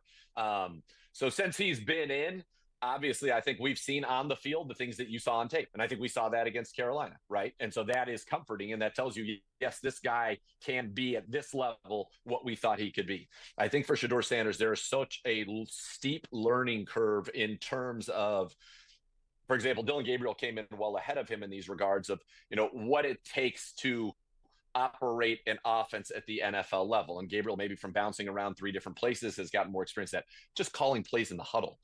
All the things you have to do is to prepare as an NFL quarterback, all the things that must be checked pre-snap, setting the protections, making the checks, getting the motions, get all that operational stuff. And I thought he did a very good job of that in his first game. He has worked hard. He has worked his butt off since he has been in this building. He still is playing catch up. And I think that, when he gets to the point where he's at that level with the other 3 on those things, the talent's going to take care of itself. So I think everybody's been very pleased with him. And you want to see, that learning continue and that process continue. And if it does, I think there's a good chance that Shedeur Sanders, as we talked about months ago, can be the guy that solved this problem for this organization. But there is a long way to go. That's potential. There's a long way to go and a lot of work that has to be done to end, and you need to stay healthy to get there. Nathan Zegura, wrap it up with him talking about the Cleveland Browns and this quarterback competition, which has been unfortunately disappointing just because the guys have been able to remain healthy. So I'll preface it again, knowing that Dillon Gabriel's not at 100%, but I had Zach Jackson on a few months ago, and he said he doesn't look like in the early part of OTAs like an NFL quarterback. I've seen Darryl Ryder echo those sentiments as well. You're there, right? What do you see when you do see things out of Dillon Gabriel so far? So I think it's been a mixed bag. I think there have been times where you would say that, the height that maybe didn't show up on tape in college maybe has shown up. There have been a few throws over the middle where he threw them missed high, and you just wonder, was he able to fully see it, And then there have been other practices. And I'll tell you what, so the Monday after the Carolina game, I thought that was kind of a high pressure situation for him to go into that practice. The media is all there. Obviously, it's training camp. Every throw is being documented. I'm sure you've seen all the various quarterback trackers. And today, obviously, didn't have a high completion percentage. I thought both defenses, the Browns defense won the day and the Eagles defense won the day in the joint practice. But that Monday, he was sharp, on fire, threw 3 touchdowns, was really accurate, really decisive. I think that there are 2 things people have to remember with Dylan Gabriel, and it's unfair in some ways. He's getting kind of an unfair shake because everybody just wants Shedeur. And so when you want Shedeur, it's like, I don't want Dylan Gabriel. And we'll have to see. And that's the thing. That's the beauty of this game, right? Is that he's going to go play hopefully this Saturday, and how he performs will affect the judgments of people going forward. But he was drafted in the 3rd round. And I think that there is a notion, like, Shedeur is such an anomaly. There has never been a quarterback drafted in the 5th round, at least that I can think of recently, where immediately the fans thought this guy was the savior. Good point. Like, that doesn't happen. No. And quite frankly, when you're a 3rd round pick quarterback, you are not being drafted to be the savior. If that happens, you got lucky. Wow. Real lucky. But if you are Dylan Gabriel and Kevin sees a lot of good things in him, the guys that he's worked with and been successful, like Case Keenum, for example, if you can be a long-term backup and you can be a guy that when you need to starts, that's a really successful draft pick. And I think the Browns believe his floor is that of being a long-term backup, and we'll see what he can do above that. I know he's done everything the right way in the building, in the meeting rooms, and now he's got to take that out onto the field. But this guy was successful everywhere in college. We'll just see if that, can translate now to the NFL. And if it goes the way that I think it's going to go, that Flacco's starting week 1, and then inevitably at some point they'll pass the baton to someone else. I know the locker room doesn't make the call, but I do think some players' voices matter. And you see those interactions with Myles Garrett and Shedeur. You hear some comments from Jerry Jeudy about Shedeur. And I'm sure, right, they'll say positive things about Dylan Gabriel and Kenny Pickett as well. But I do wonder if you have Myles Garrett, who's the face of this organization, and Jerry Jeudy, who's a very talented player in this organization, if their relationship keeps on getting won over by Shedeur, how much that maybe impacts a future decision down the road in this regular season. I mean, I know Kevin very well. He's going to do what he thinks is the best thing for the team and the organization. I think that there's no denying that Shedeur Sanders has an it factor, right? I mean, there's no denying it. It is palpable. It was the highest rated NFL Network preseason game in over a decade to watch him play the Carolina Panthers. The get-in price, the tickets they were charging to get in the lower bowl as it got closer to kickoff were $250, $300. I was told by some people that that's more than the get-in price was for Carolina regular season games a year ago. So there's no doubt he's a needle mover. And yeah, he's got that it factor. He's known, right? He was a brand and known, and obviously his dad and all of that. I think that if he is in a position where everything that we all see matches everything that the players and everybody else sees in the work and all of those things that goes on, I think it's all going to work itself out. And I think he's going to be very successful in this league. And I think Dylan Gabriel is going to be a guy that without question maximizes whatever gifts he has because he goes about everything the absolute right way. And we're going to see it's all going to play. I think it's going to play itself out. And it wouldn't surprise me if, at some point we see both of those guys and then, the chips fall where they may, because if I'm the Browns, I want to have a good idea. If I can say, and the best case scenario for the Browns that they can say, I can go into 26 and feel really good about going into it with either Shedeur or Dylan Gabriel. And if I can do that, I can use those 2 first-round picks to address the bevy of needs that we have and add some real talent, or maybe even trade one of those and turn that into a bunch of picks like Chicago did. And all of a sudden, Chicago, was able to reload really quickly.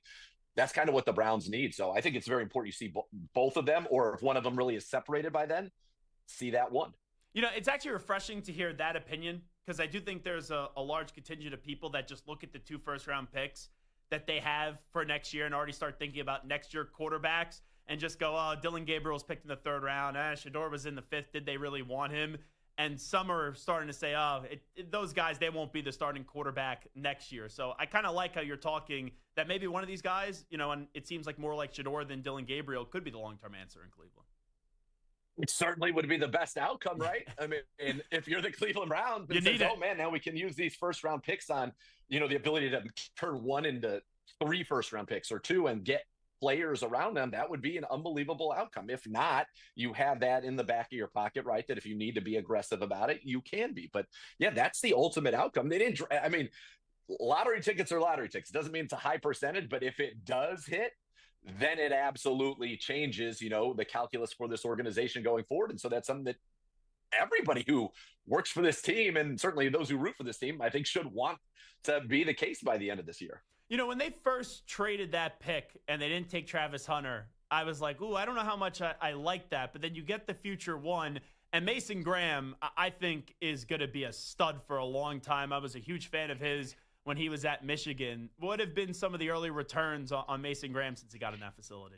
Yeah, Blue Chip, they're really excited about him. Did a great job down in Carolina in the joint practices, and then in the game, he got double teamed a couple times going against an All-Pro and Robert Hunt. But I thought held his own, had a nice pressure. If you actually watch the touchdown play that Bryce Young threw the touchdown on, he had a good pressure. He was able to get outside to contain, but went through two guys pretty easily. And there was a period in the joint practices where they were running games. They were working on running TE stunts, and it was him and Miles together, and it was the Panthers had no answer for it at all. And so they're very excited about Mason. And don't forget, and now we have not seen him in a Browns uniform for obvious reasons, but I believe that we will soon, and hopefully there's a good positive resolution to the allegations against Quinshon Judkins. But you also got that pick in that deal. So you move back and you picked up 36 as well as the future first, just to go back 3 spots, and they got what they considered. They had, I think, 5 blue chips in this draft, and they got one of their 5 blues in Mason Graham. So they're very excited about it. Last thing I'll ask you, I'm in the mindset that Deshaun never plays another game for the Cleveland Browns, but whenever he gets healthy, does he still factor in to this situation? I have no idea. That's an honest answer. I really have no idea. It's one of those things. Listen, I have a lot of friends who are in the wrestling business, and I've learned a long time ago, you never say never, right? In that business, you never say. I don't know. I don't see really how that could manifest itself in necessarily I don't know. It's when that comes, I think it is going to be a very unique situation. Yeah.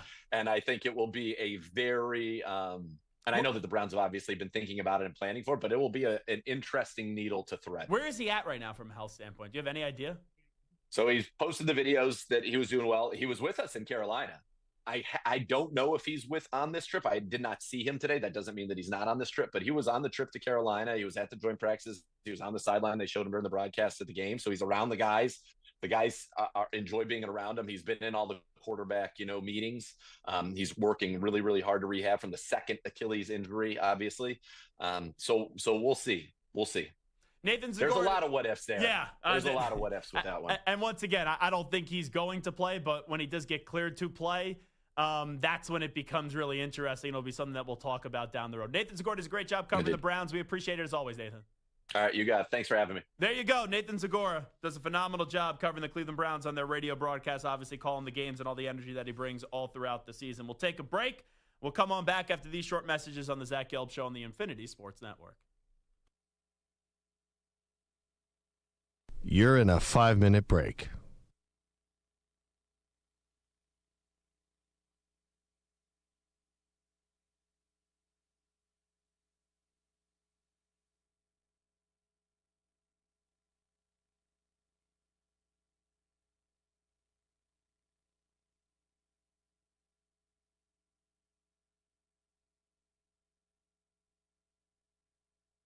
Four minutes, 30 seconds remaining.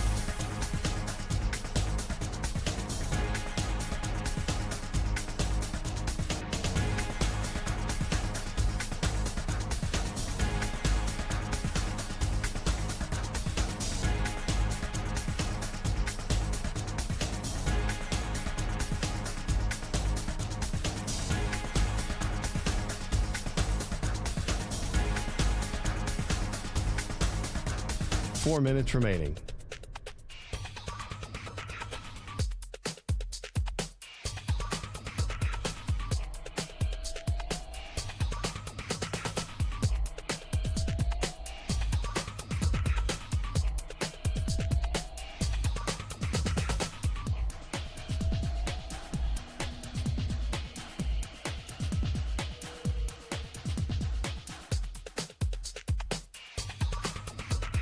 Three minutes, 30 seconds remaining.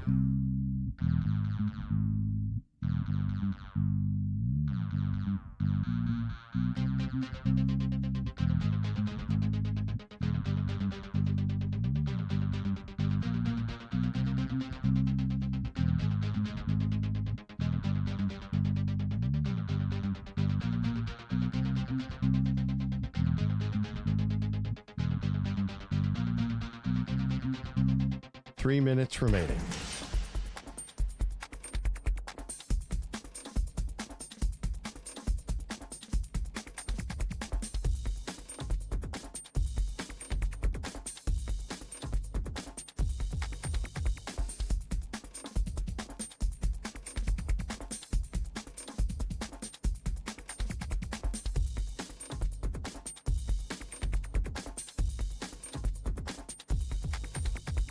Two minutes, 30 seconds remaining.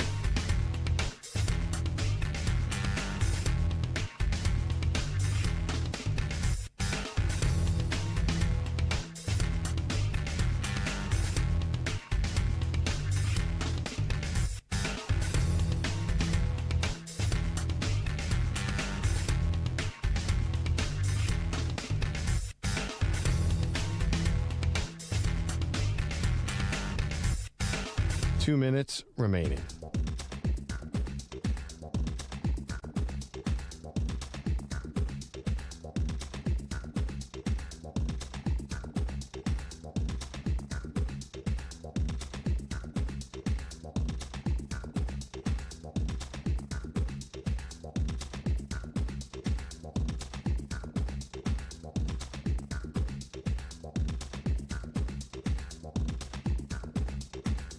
One minute, 30 seconds remaining.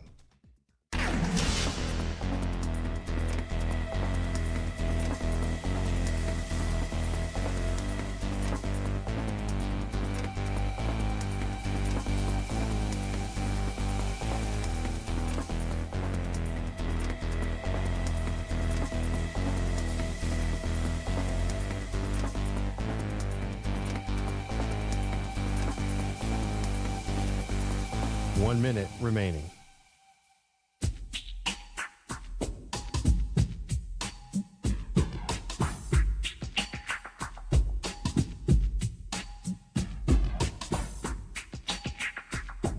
.45 seconds remaining.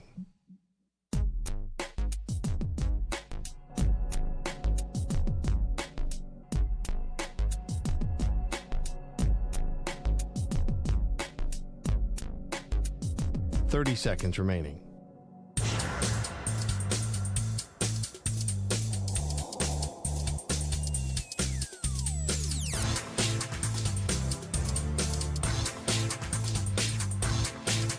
.15 seconds.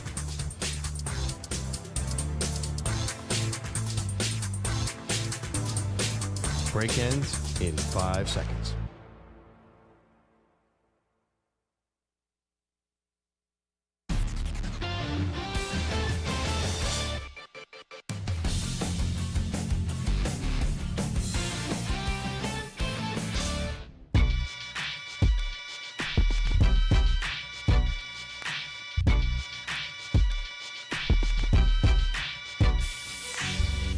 Listening to the Zach Gelb Show on the Infinity Sports Network.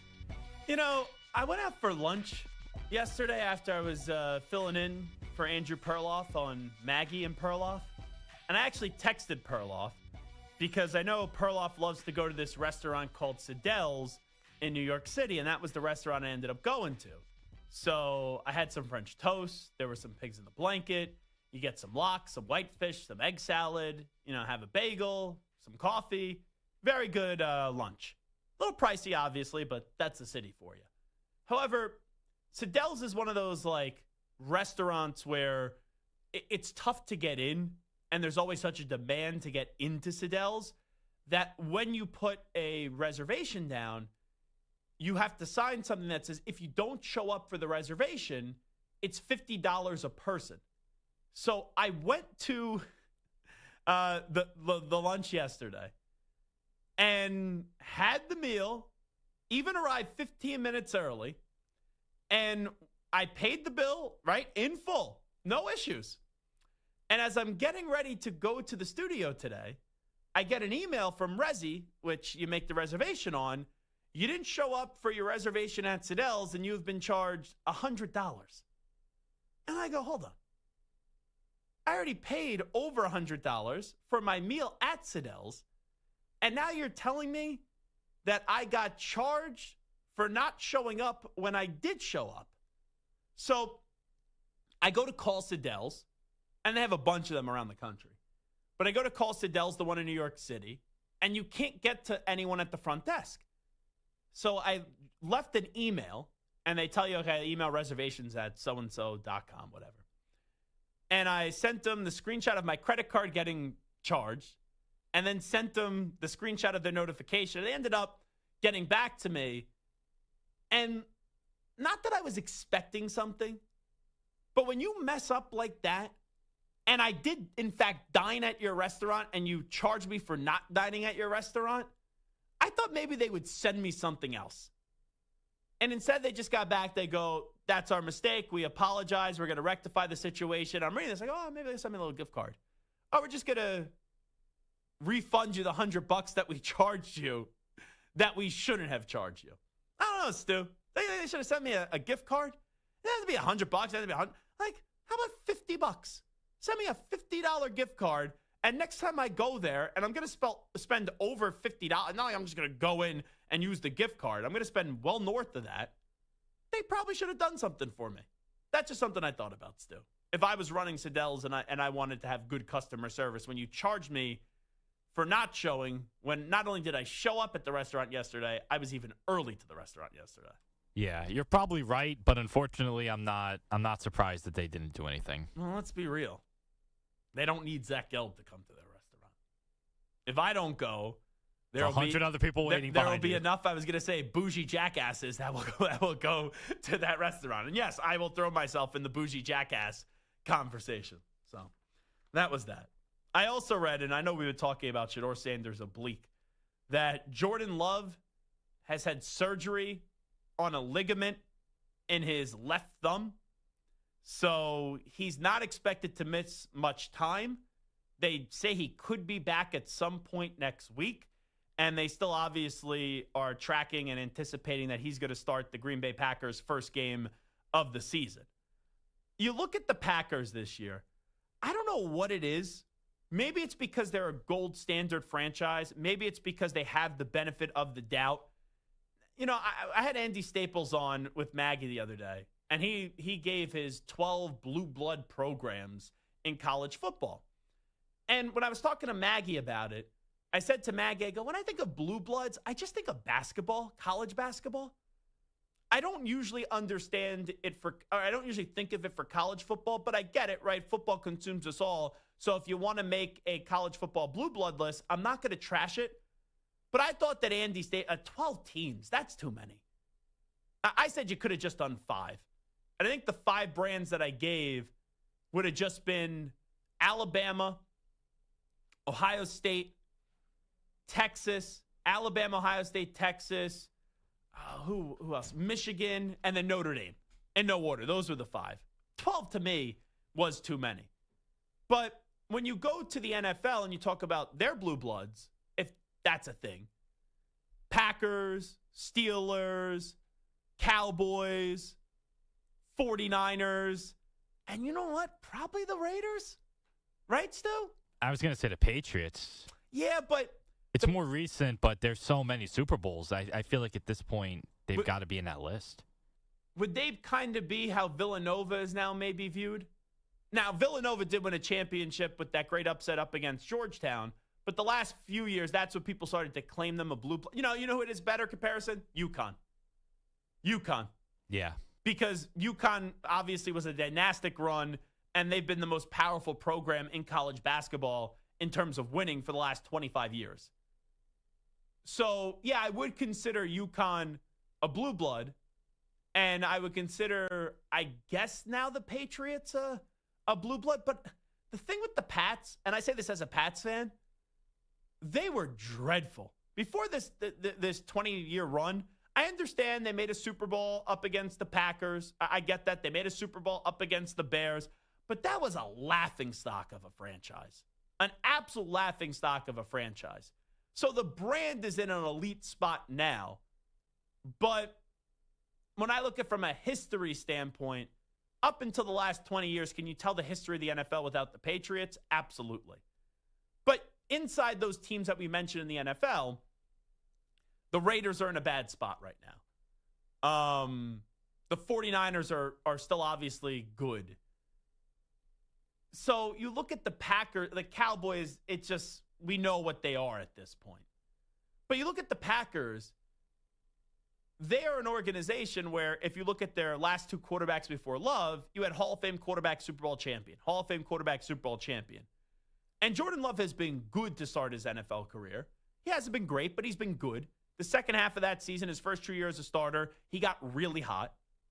And then they won that playoff game up against the Cowboys. Then in the second run at it, the second game, he threw that interception at the end up against the 49ers. But you left that year with an encouraging thought on the Green Bay Packers. And last year, they were good. They weren't great.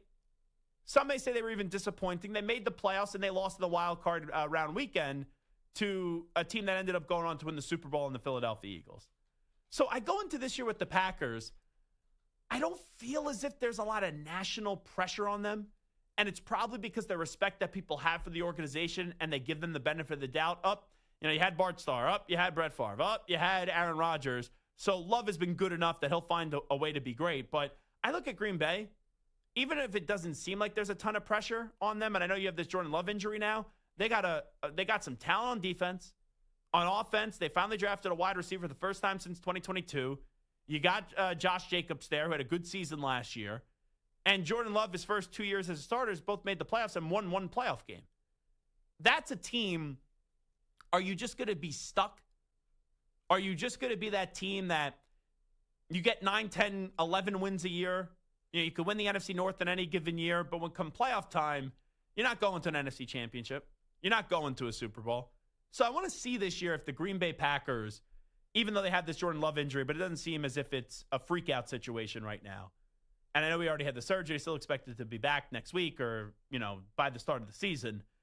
I'm curious to see if the Packers could take a step where they're at least in a conference championship game this year.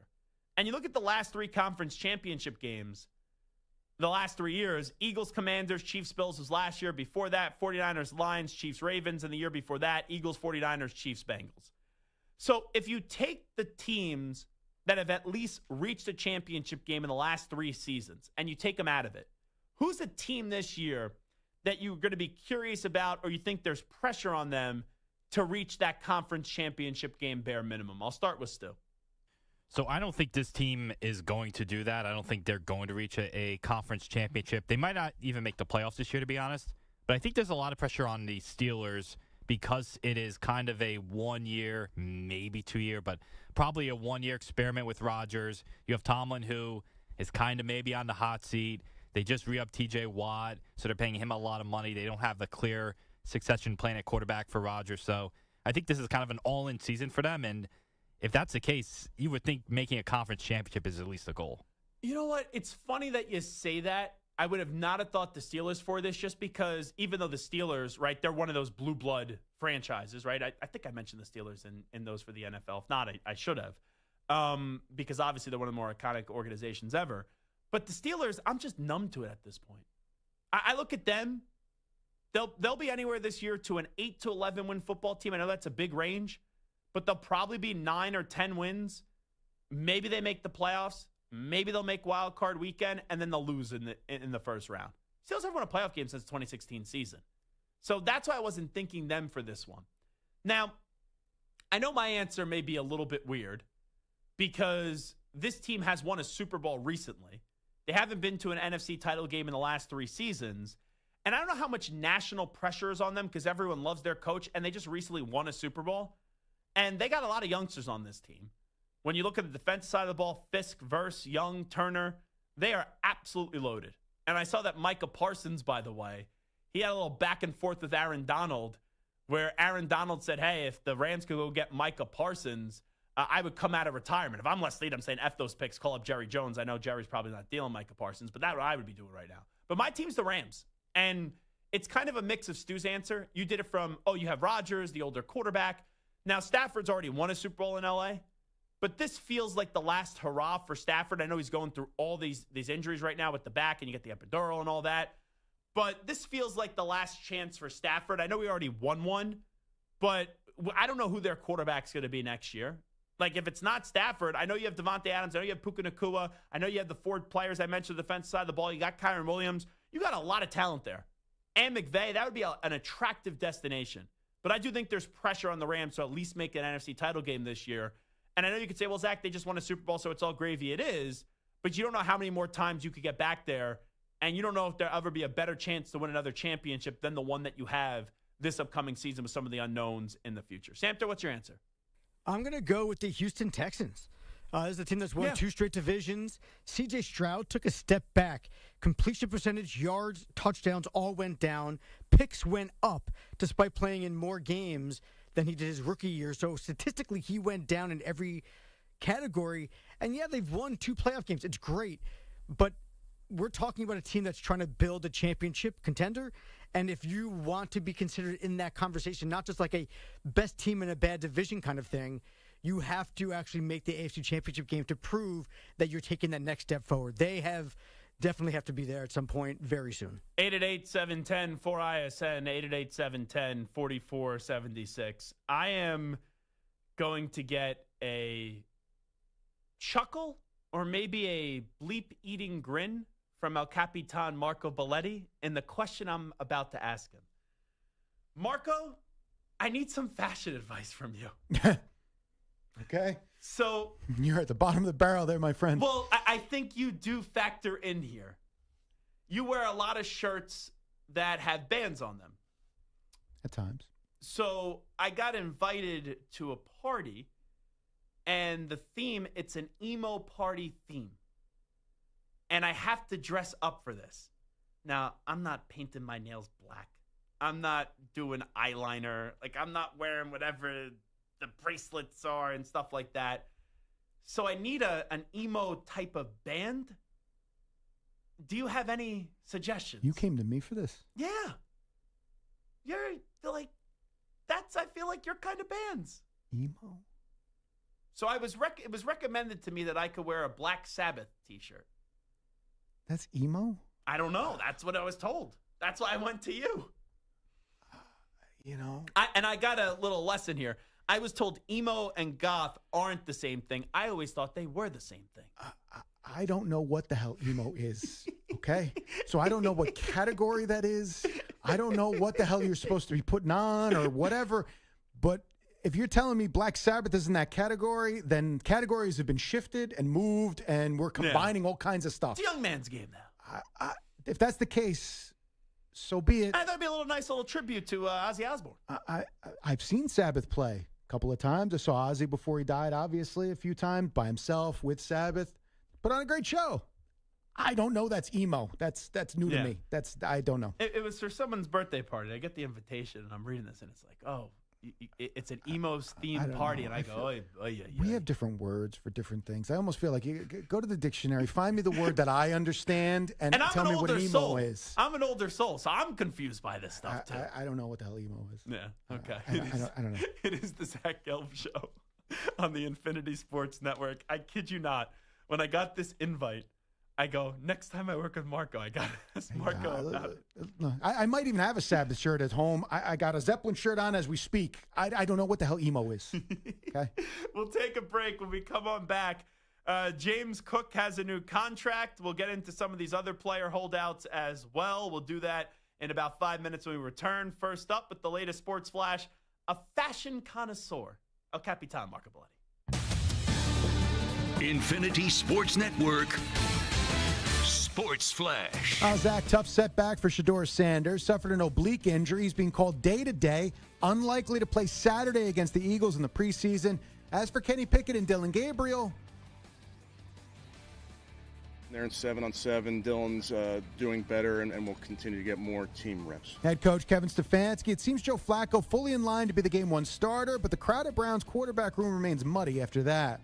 James Cook, Bills, they agree to a 4-year deal, $48 million, $30 million in guaranteed money. Taking a look at baseball, a bunch of games still going. The Brewers have now opened up to a 9-5 lead on the Pirates. They're in the bottom of the 7th, looking to push that win streak up to 12 straight. William Contreras has driven in 3 in that. Nationals lead the Royals 7-6. That's bottom 8. Rockies have come back for a 6-5 lead on the Cardinals. They're in the bottom of the 9th inning. Rangers lead the D-backs 3-2. That's top 7. Padres scored 7 times in the 2nd inning. Fernando Tatis Jr., Jake Cronenworth, each with 2-run singles. Lead the Giants 7-0. They're in the 3rd. Rain delay. Phillies and Reds haven't started top of the 1st in Cincinnati. It was one final as well. That was the Tigers shutting out the White Sox 1-0. And the Blazers are reportedly being sold to Tom Dundon, the owner of the Carolina Hurricanes. Just over $4 billion. Team is expected to remain in Portland. I'm Marco Belletti. This is the Infinity Sports Network. Follow us on Instagram. Our handle is Infinity Sports Network. That's Infinity Sports Network to follow us on Instagram.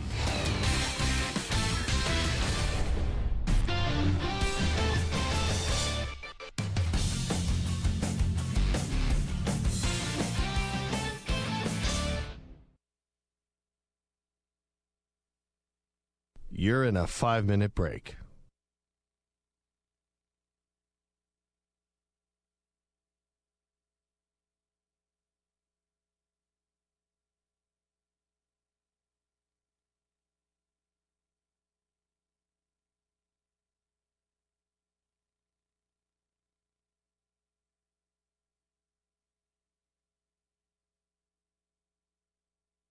Four minutes, 30 seconds remaining.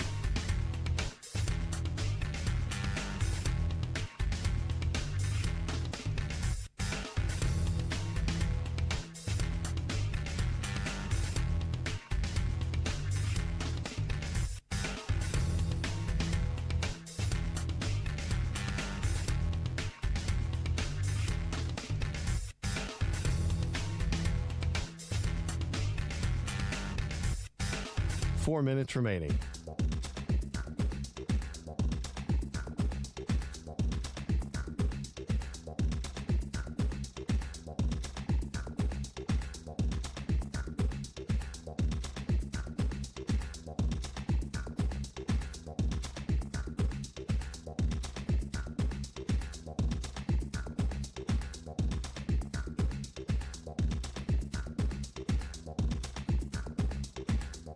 Three minutes, 30 seconds remaining.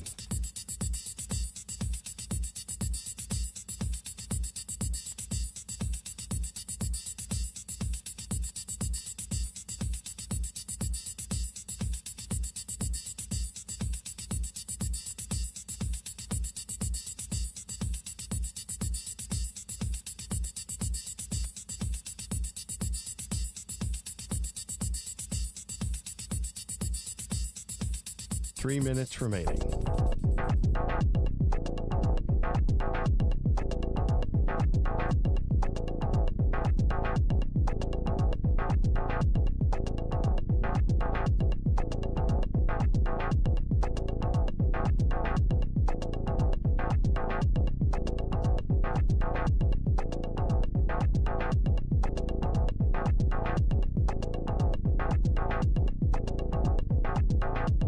Two minutes, 30 seconds remaining.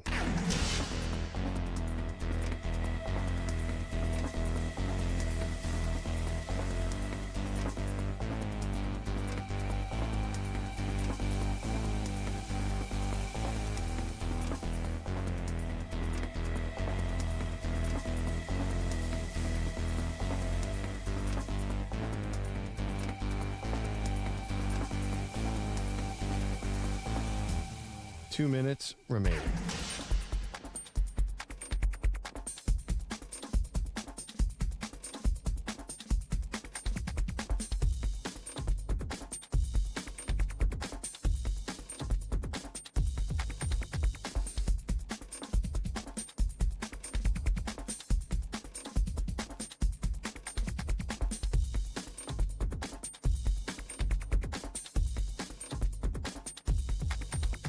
One minute, 30 seconds remaining.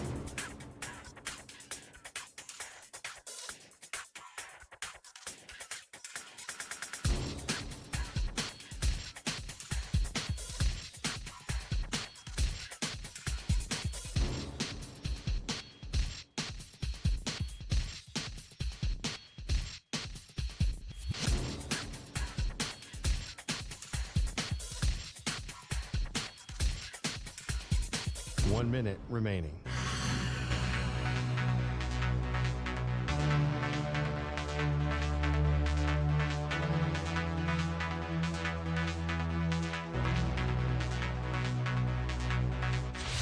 Five seconds remaining.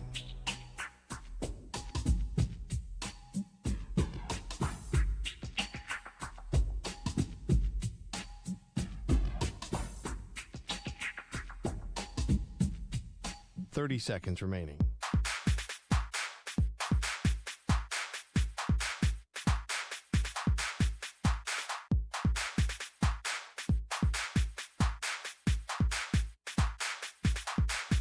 Fifteen seconds.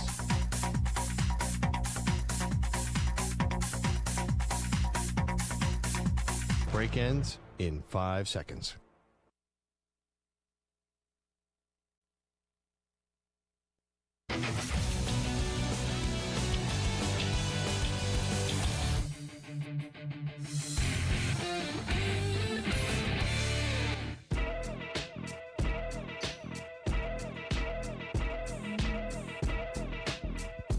You're listening to the Zach Gelb Show on the Infinity Sports Network. Let me tell you, you never know what's going to gain traction. So here I am telling the listening audience that I got invited to this party, and it's a emo-themed party in the city.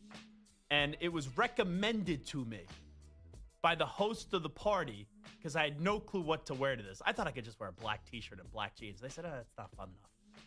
And it was said to me and suggested, just get a Black Sabbath t-shirt. That's fine. So I said, okay, fine. That's good. Marco goes, Black Sabbath's not emo.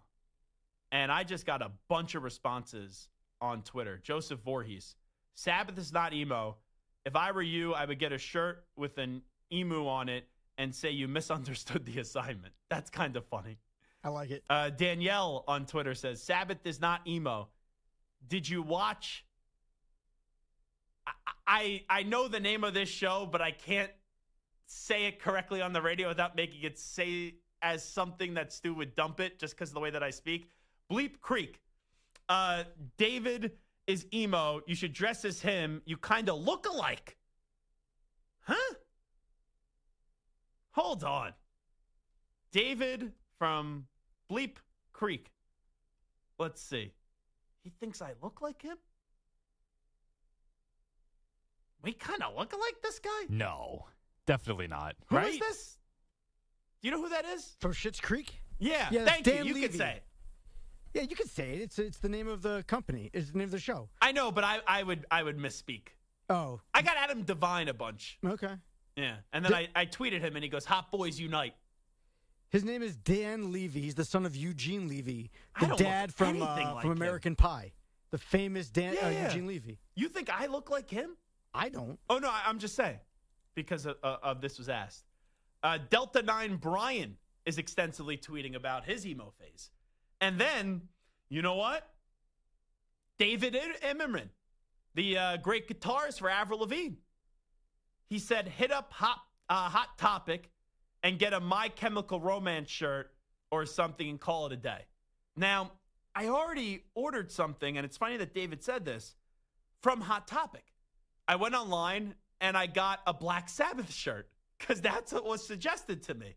Now, I asked said person that invited me to this party, and I didn't think that she was considered emo.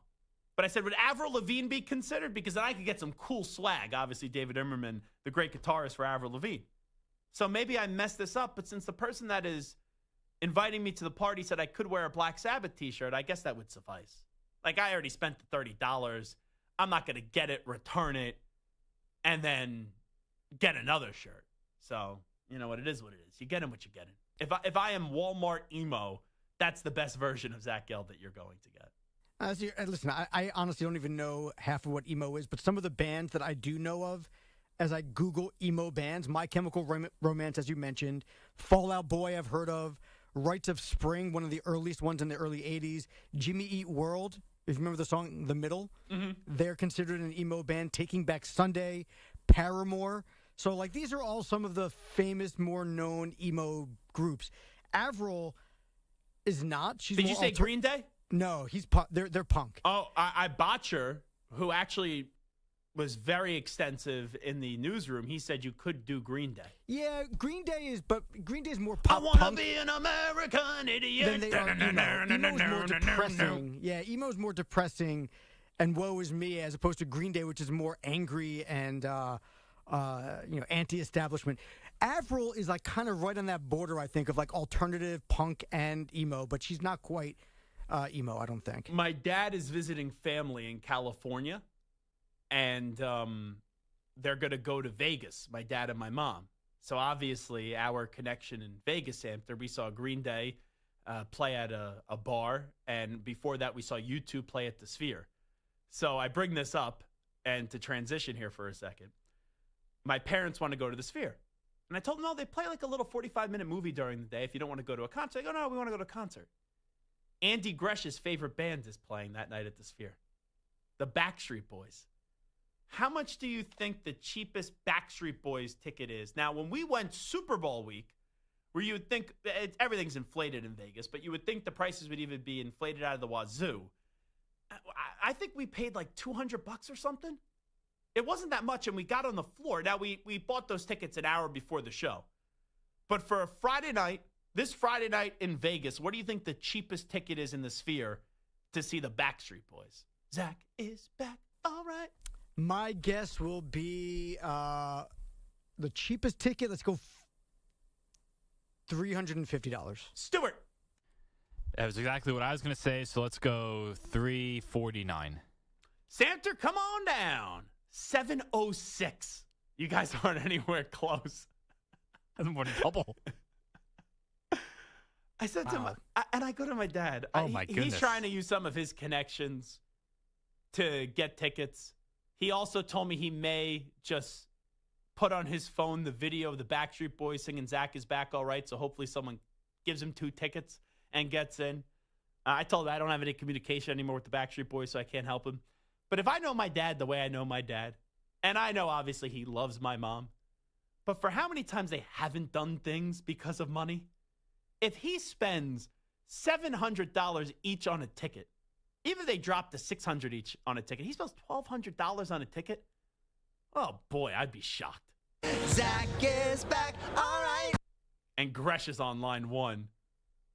I wish Ack was here. Ack does a great Gresh impersonation. He really does. That was surprising when he did that last week. Ack does Marv Albert and Gresh in terms of impersonations. But I'd be surprised if my dad ends up paying that. I said to my dad, I go, you got to go to Piero's. He goes, I don't eat that much anymore.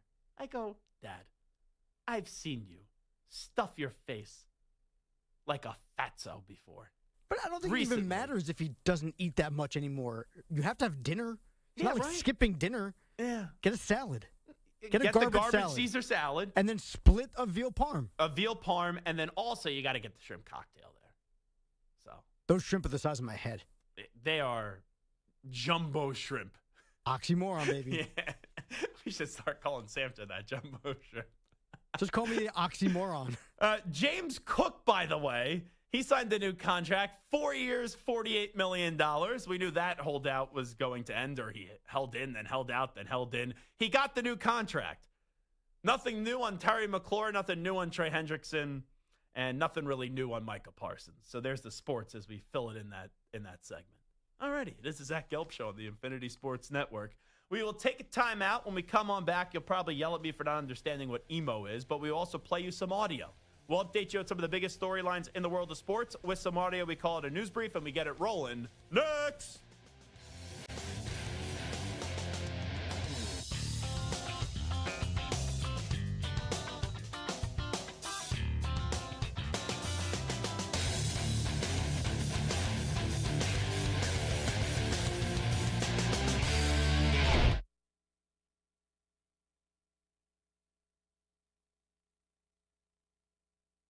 You're in a 5-minute break.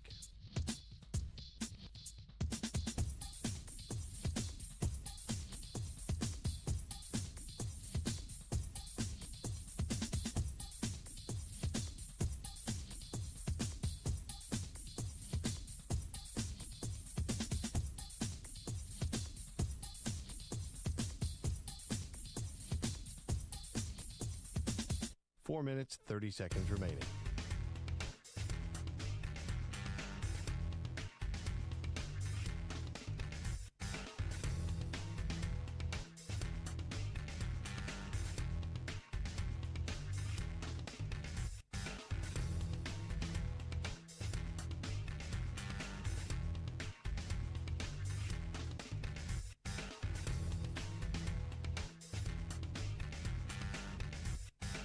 Four minutes remaining.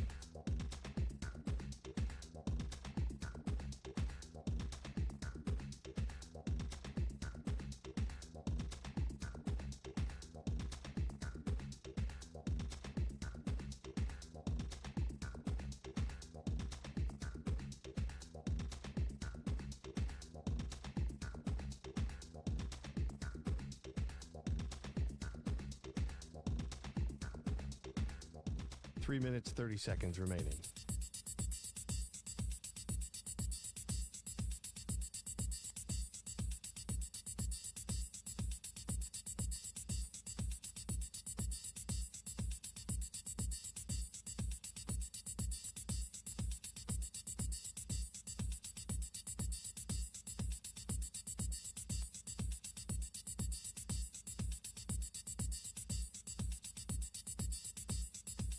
Three minutes remaining.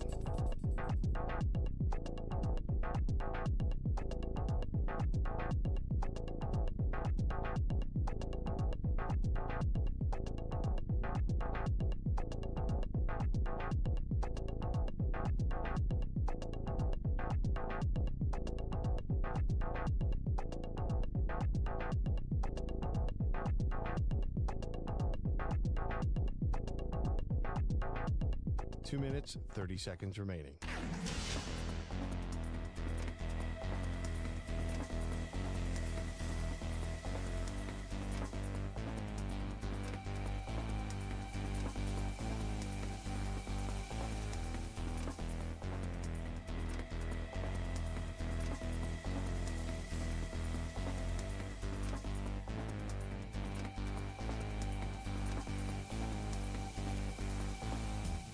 Two minutes remaining.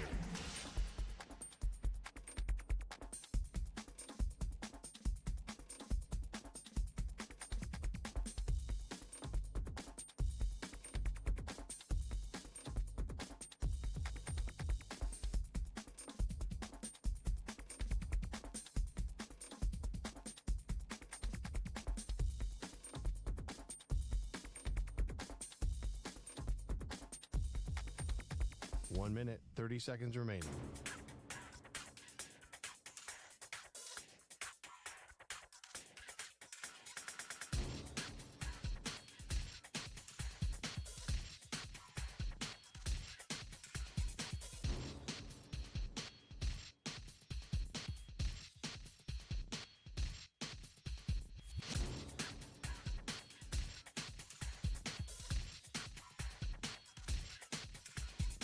One minute remaining.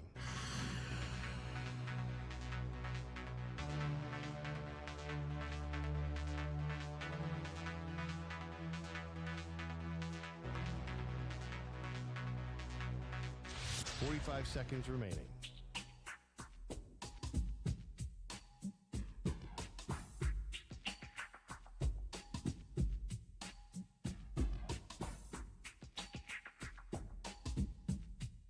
Thirty seconds remaining.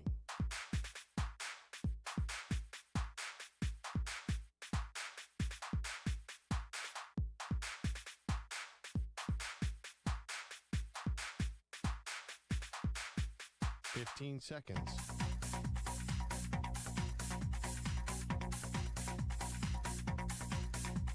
Break ends in 5 seconds.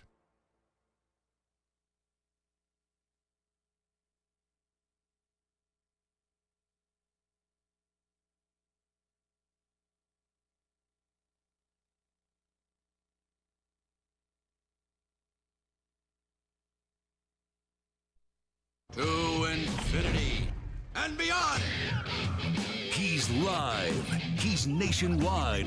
This is the Zach Gelb Show.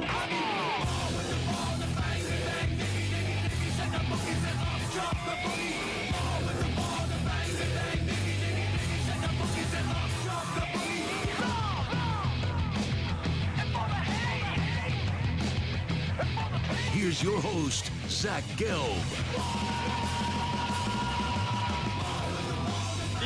Hour number 3 of our radio program. That's right. It is the Zach Gelb Show, coast to coast on the Infinity Sports Network.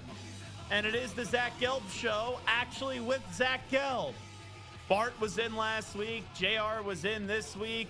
I was on vacation last week. I was working this week, but I was with Maggie and Perloff on Monday and Tuesday, and now back in the big chair today and tomorrow. That I'm off on Friday. Then we'll be back there on Monday. So we got a whole lot to do today. How was working with Bart, Stu? Getting the band back together. Yeah, it was a good time with Bart. Bart's, as you know, Bart is very fun and a good guy and good show. Bart could be, how do I say this nicely? Uh-oh. He could be a little agitated at times. Oh, yeah. You know, little things become big things with Bart Winkler. And I'm a big fan, big fan of Bart Winkler.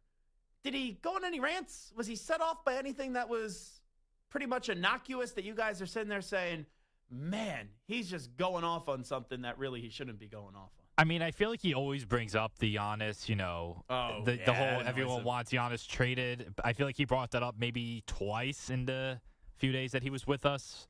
Any shots taken at me? Like when Greshville's in, he always takes shots at me for the Backstreet Boys. No shots like Gresh does, no. And then you produced JR for how many years? I'd say about a year and a half, maybe a little close to 2 years. Yeah, and JR is always a good listen. Yeah. He's always an easy listen. He definitely did not bash you. Well, no. JR 100%. and I... There's no shot he bashed you. Yeah, JR and I, we did that draft show together for 3 years, I want to say. And we always had a very good relationship when we did that show together. We always enjoyed traveling around. So, no bashing. Samter, you bashed me when I was away? Well, no, I bash you all the time, but that's like white noise at this point. No, JR didn't bash you, but he did bring up those draft shows, and he was just like, working with Zach wasn't my favorite thing in the world.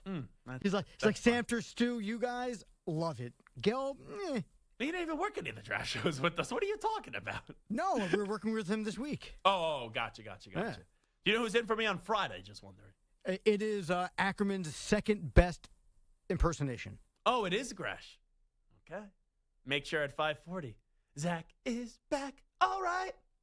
Just a noise crash. We're definitely going to have a topic of how much he would pay to see Backstreet Boys at the Sphere. Oh, yeah. Zach is back. All right. All righty. It is time to update you on some of the biggest topics of the day with some audio. We get to a news brief right now.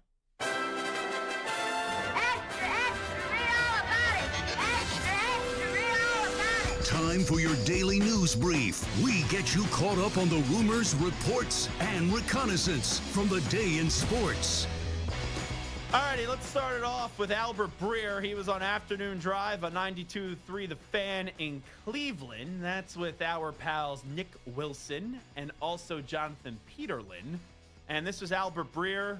We know Dylan Gabriel's dealing with a hamstring injury. Shedeur Sanders is now dealing with an oblique injury. Here's Albert Breer on the battle between Dylan Gabriel versus Shedeur Sanders. I was saying this before the depth chart came out. I just think, at this point, they would feel more comfortable putting Dylan Gabriel in a regular season game than they would Shedeur Sanders. It does not mean that can't change in the next 2 months, 3 months, 4 months. It can, But just as far as, what your comfort level would be if you're one of those coaches, what their comfort level is with putting a guy in that game and having those guys start a game, I think that's the order, And again, maybe that changes, but I don't think – a few throws in a preseason game is going to be the sort of change agent for that a lot of people want it to be. All right, I'll ask a question here. So Zach Jackson and Dow Ryder both believe that Dylan Gabriel is nowhere close to being a starting quarterback in this league. Nathan Zegura joined us, and he said that, pretty much summarizing in a concise way, that if Kenny Pickett was healthy, he thought that he would have been the starting quarterback for the Cleveland Browns this year. Had a really good chance to win the job. And then you just hear right there from Albert Breer, it's Dylan Gabriel over Shedeur if they were to start an NFL game tomorrow. What do we make of all that? Now, Zegura works for the team. Albert Breer is a big national reporter. And Darryl Ryder and Zach Jackson, they're there every day, but they cover the team for people that aren't associated and aren't getting a paycheck from the Cleveland Browns. What do we make of all that, Samter and Stu, where you hear Zegura, team guy, Breer, national guy, it would have been Gabriel over Shedeur, and then the local guys and the guys that are watching all these OTAs are basically telling you, hey, Dylan Gabriel looks nowhere close from what we see out of him. Well, I mean, listen, you have to take the guys who are watching practice every day, take their opinion out of it, but Albert Breer's been doing this for a long time. And not that these guys locally haven't, but there might be certain things that you aren't noticing because the local guys are also talking to the coaches. They're talking to the players behind the scenes. They're getting a lot of inside information. But a lot of the information, I worked locally in Arizona, and I worked for the Cardinals as well. So I saw both sides of it. And a lot of the information that's being given out, especially to the local media, is a lot more company line stuff, whereas the national media is able to maybe dive in a little bit deeper and get some other stuff. So I take both equally. I think both could be right, and here's why. Correct. How many times have the Browns made an improper decision at the quarterback position? So Darryl Ryder and also Zach Jackson could be watching Dillon Gabriel and be like, ooh, this is stinky. But then the Browns still may say, oh, well, we drafted Dillon Gabriel in the 3rd round, and Shedeur's a 5th-round pick, and that's why we're going to still go with Dillon Gabriel if the opportunity did present itself. Now, how about, and I like Nathan Zegura. I do. That's the one guy in that broadcast team that I do like. With him and Andrew Siciliano. I'm a big fan of Nathan Zegura. I think he's phenomenal anytime he comes on this show. But he told me straight out I was wrong for my theory, which is a lot of other people's theory, that Andrew Berry and Kevin Stefanski didn't prefer to draft Shedeur Sanders. This was a Jimmy Haslam call. I thought that was a little bit interesting, where he goes, yeah, you're wrong on that. Just straight up dismissed it. That's going to be the part, though, that I'm going to monitor, where maybe we'll find out for it to be true down the road, where if, let's say, Stefanski and Berry do want Dillon Gabriel, when is Haslam going to step in and say, okay, now you have to go to Shedeur? How long is the leash for Dillon Gabriel? Something to just kind of store away and monitor down the road. Kevin Stefanski, this was kind of lost in all this stuff about the Browns quarterback situation. I guess it's easier to tell you who is healthy. Joe Flacco's healthy. Stu Huntley is healthy. But we also know that Dillon Gabriel has a hamstring. We also know Kenny Pickett has a hamstring injury. And now Shedeur Sanders is dealing with an oblique. But Shedeur Sanders, I think it was 2 speeding violations so far of 100 miles an hour, which I remember Sanders was like, oh, that's like no big deal. Going 160, no big deal. Well, Myles Garrett was also going 160, I believe. Here is Kevin Stefanski on Myles Garrett speeding. Yeah, extremely disappointing. It's been addressed with Myles, with the football team. He needs to slow down for his safety and the safety of others. I agree with him. Now, have you ever been to Canada, Samter? Plenty of times. Stu, have you ever been to Canada? Never been to Canada. When I was in Banff in Canada, we did rent a car, and we were driving. Now, it's not miles per hour, it's kilometers per hour. And I'll tell you, when you look down and you see 100 kilometers per hour, which you're allowed to go, and you're driving, I look down like, oh my God, I'm going 100 miles per hour. And I did have a little bit of a freak out on the one time that I did drive on that trip. On my old car, it randomly, there's a button that you could switch between miles and kilometers, and I accidentally hit it. So I was probably going 60 on a highway or something, and I looked down and it said 1 something. I was like, whoa. Now, Samter, you've been to Canada. Stu, you haven't? Have not, no. Do you think they drive left side or right side? No, they definitely drive the same side as us. They definitely drive the same side as us, Zach. Oh, you were asking? I totally would not have gotten that right. I wanted to see what he was going to say. You've been to Canada. I thought you were talking to me. No, I said you've been to Canada. Oh. Stu hasn't. Stu, what would you have said, though, if I just asked you that? that? I would have said opposite side. You would have? I would have, yes. And one of my friends asked that question before we got in the rent-a-car, and I said, you're not in Italy. All right? You're in Banff. It was a 5-hour flight to Calgary. Like, what? I was not anticipating the wheel to be on the right side of the car. It wasn't. It was on the left side, just to be clear. So, anyway, Cam Hayward. Remember when Cam Hayward, when Aaron Rodgers made his decision, be like, oh, you either want to be a part of the Pittsburgh Steelers or you don't, and pretty much you don't want the drama. Well, now Cam Hayward is bringing upon his own drama because he wants a new contract. This is Cam Hayward and why he's seeking a new deal. Looking for my contract to be addressed. Honestly, looking to be valued in my eyes. When I look around at my position, I think I'm 22nd as a D-Tech on 36 as a D-Lineman. I understand I signed a contract last year. But to be completely honest with you, when I signed that, I told them, when I have an all-pro year, expecting me to come back. And you can look at the contract and see what it was, but I think everybody kind of giggled a little bit, but in my heads, I used it as motivation to go out there and prove it.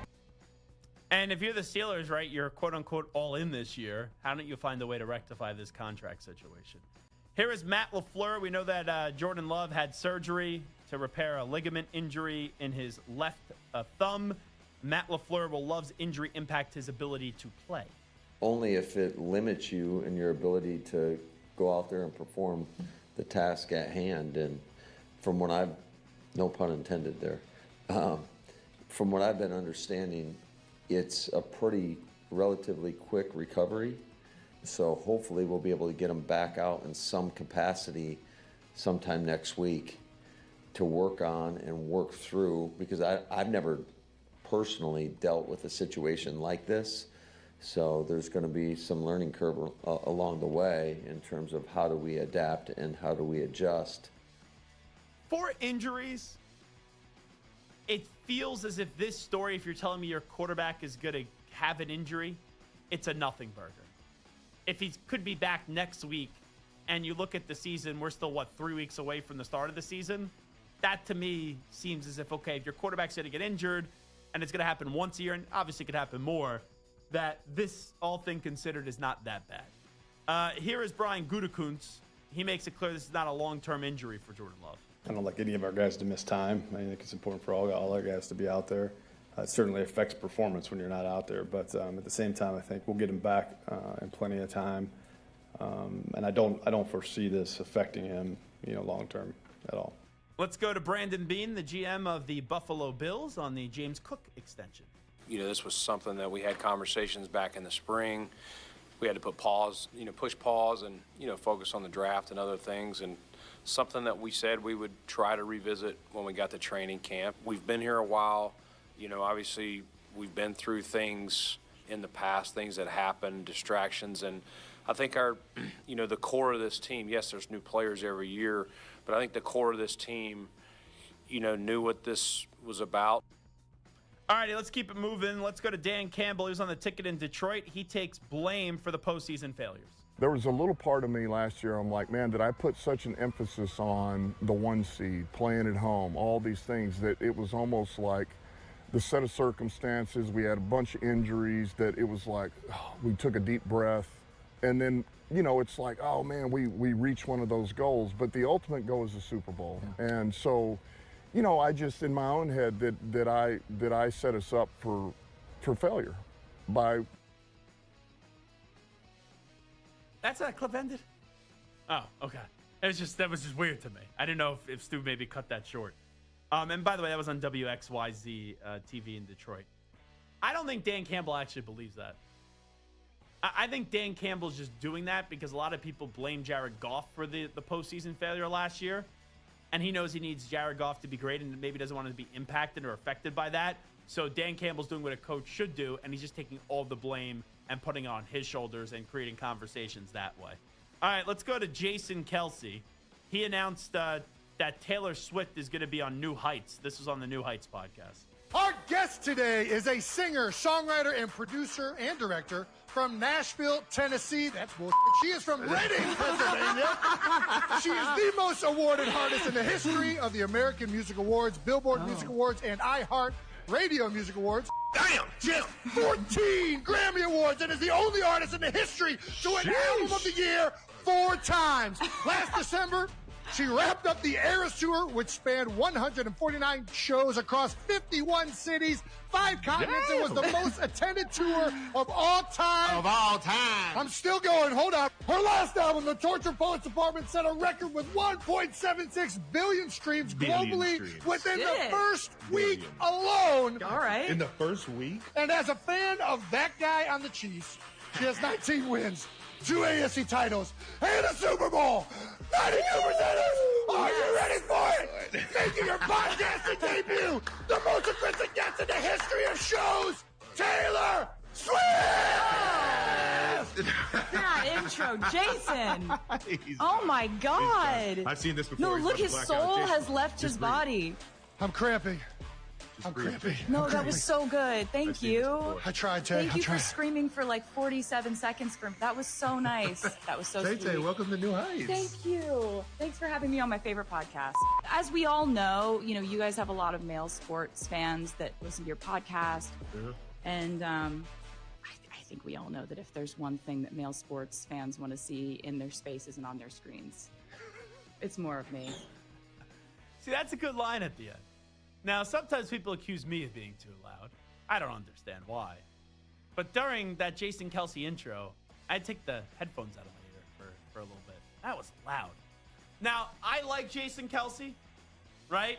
I've been in the same private room as him at the casino during the Super Bowl, where it was Kylie Kelce, Jason Kelce, Bo Allen. Patrick Peterson, Bryant McFadden, and Zach Gelb. It was the 6 of us. Ask me who doesn't belong in that conversation. It's definitely Bryant McFadden. No. It's definitely me. I'm a little disappointed, though, with Jason Kelce. Stu, do you have any idea why I'm disappointed in Jason Kelce? I don't know. I'm not sure. You don't know? I don't know. Samter? No clue. Okay. Would you say Jason Kelce is a man's man, right? You think he's the voice for a famous person for the regular person, right? Oh, yeah. Definitely. Stu, you got any grays in that beard? Just wondering? I don't think so. I might have a few. There are a few. Samter, you got any grays in your beard? Oh, yeah. That was a loaded question. Yeah. I don't know if I have any non-grays in my beard anymore. I have some gray as well. On the side of my cabeza, also on whatever I'm growing on my face right now. Jason Kelce, his face and his facial hair now jet black. It is an awful dye job. Now, I don't know why he dyed it. If it's for a certain role in something, like a movie or that they want him to do, okay, fine. But if it's just because he felt like it, Jason, there's nothing wrong with a little salt and pepper, brother. Nothing wrong whatsoever. And it's what makes Jason Kelce, what some people would say, is like big sexy. So I didn't like the look on Jason Kelce with that jet black beard. Literally looks like he took some shoe polish and just threw it on his chin. Not so good. Here is Ryan Grubb. He announces Ty Simpson as the starting quarterback. I didn't know about the opening statement. Hey, guys, Ty Simpson's our starter. How's that? Pretty good? Okay, let it ride. What we got? Why is Ty Simpson your starter? There we go. Good follow-up. Ty did a really nice job of, taking care of the football. I think, number one, I think Ty is an incredible playmaker on the move. And I think from there, guys like that, you worry, are they going to be able to train themselves to be able to take care of the football? And even the room in general, Ty led that charge, but Ty didn't throw any picks last week. He's thrown one all camp. I think in general, the guys are understanding the concepts and control the offense a lot better as a room, and Ty was the best at that. And let's go to Ty Simpson on being named the Alabama starting quarterback. It's a dream come true. I came here out of high school wanting to be the starting quarterback, and I'm just excited, and I can't, thank my teammates enough for making me look good, and I'm ready for the opportunity. How happy are you now that you made the decision to stay with Alabama? Yeah, I think it's abnormal for sure that, not transferred in today's day and age. But, I don't regret it at all. I love being here. I love my teammates. I love this university. I learned a lot from the guys that played before me, like Bryce and Jalen. I wouldn't be here if it wasn't for them. And then the guys behind me, like Keelan and Austin. I think that they pushed me and elevated my game to a game that it's never seen before. So I have not made a Super Bowl prediction yet. I've not made a college football national championship game prediction yet. I am strongly considering picking Alabama to win it all. I think Kalen DeBoer is a phenomenal coach. I know it was disappointing last year because they didn't make the college football playoff. He took Washington to a national championship game. Alabama's offensive line is elite. I think the quarterback is going to be good enough. I think he'll be better, Ty Simpson, than Jalen Milroe was last year by far. Ryan Williams, one of the more talented players in all of college football. But most importantly, that defense. Alabama is one of, if not, and probably the best defense in the country entering this season. So they were 8th in the AP poll. That may be a little bit light for the Crimson Tide. All right, talking about college football, Andy Staples was on with Maggie and Perloff, or it was Maggie and Zach on the Infinity Sports Network. Listen to this little exchange I had with Andy Staples. USC is on this list, and we know how great the brand is of USC, but current day USC, right now with Lincoln Riley, this is a massive year for him. What are your expectations for him for this upcoming season? This is not a massive year for him. He has a buyout that is too expensive to do anything about, and if he goes 7-5, nobody cares. Nobody's firing him. They have a huge recruiting class coming in 2026. So, look, they're probably going to be an average Big Ten team this year. If they're above average, that's good. That's probably better than they're expecting. And they've got a big class coming in next year. They like the guys they brought in this year. They have a quarterback named Husan Longstreet, who's a freshman, who he's not slated to start right now, but I wouldn't be shocked if he winds up starting by the end of the season. And so I think their arrow is kind of pointing toward the future. right now, I don't know that they're good enough on both lines of scrimmage to be competitive at the top of the Big Ten this year. Here's my problem with that. How do you just totally dismiss that this is a massive season for Lincoln Riley? Now, his justification is because he's not getting fired. Fine.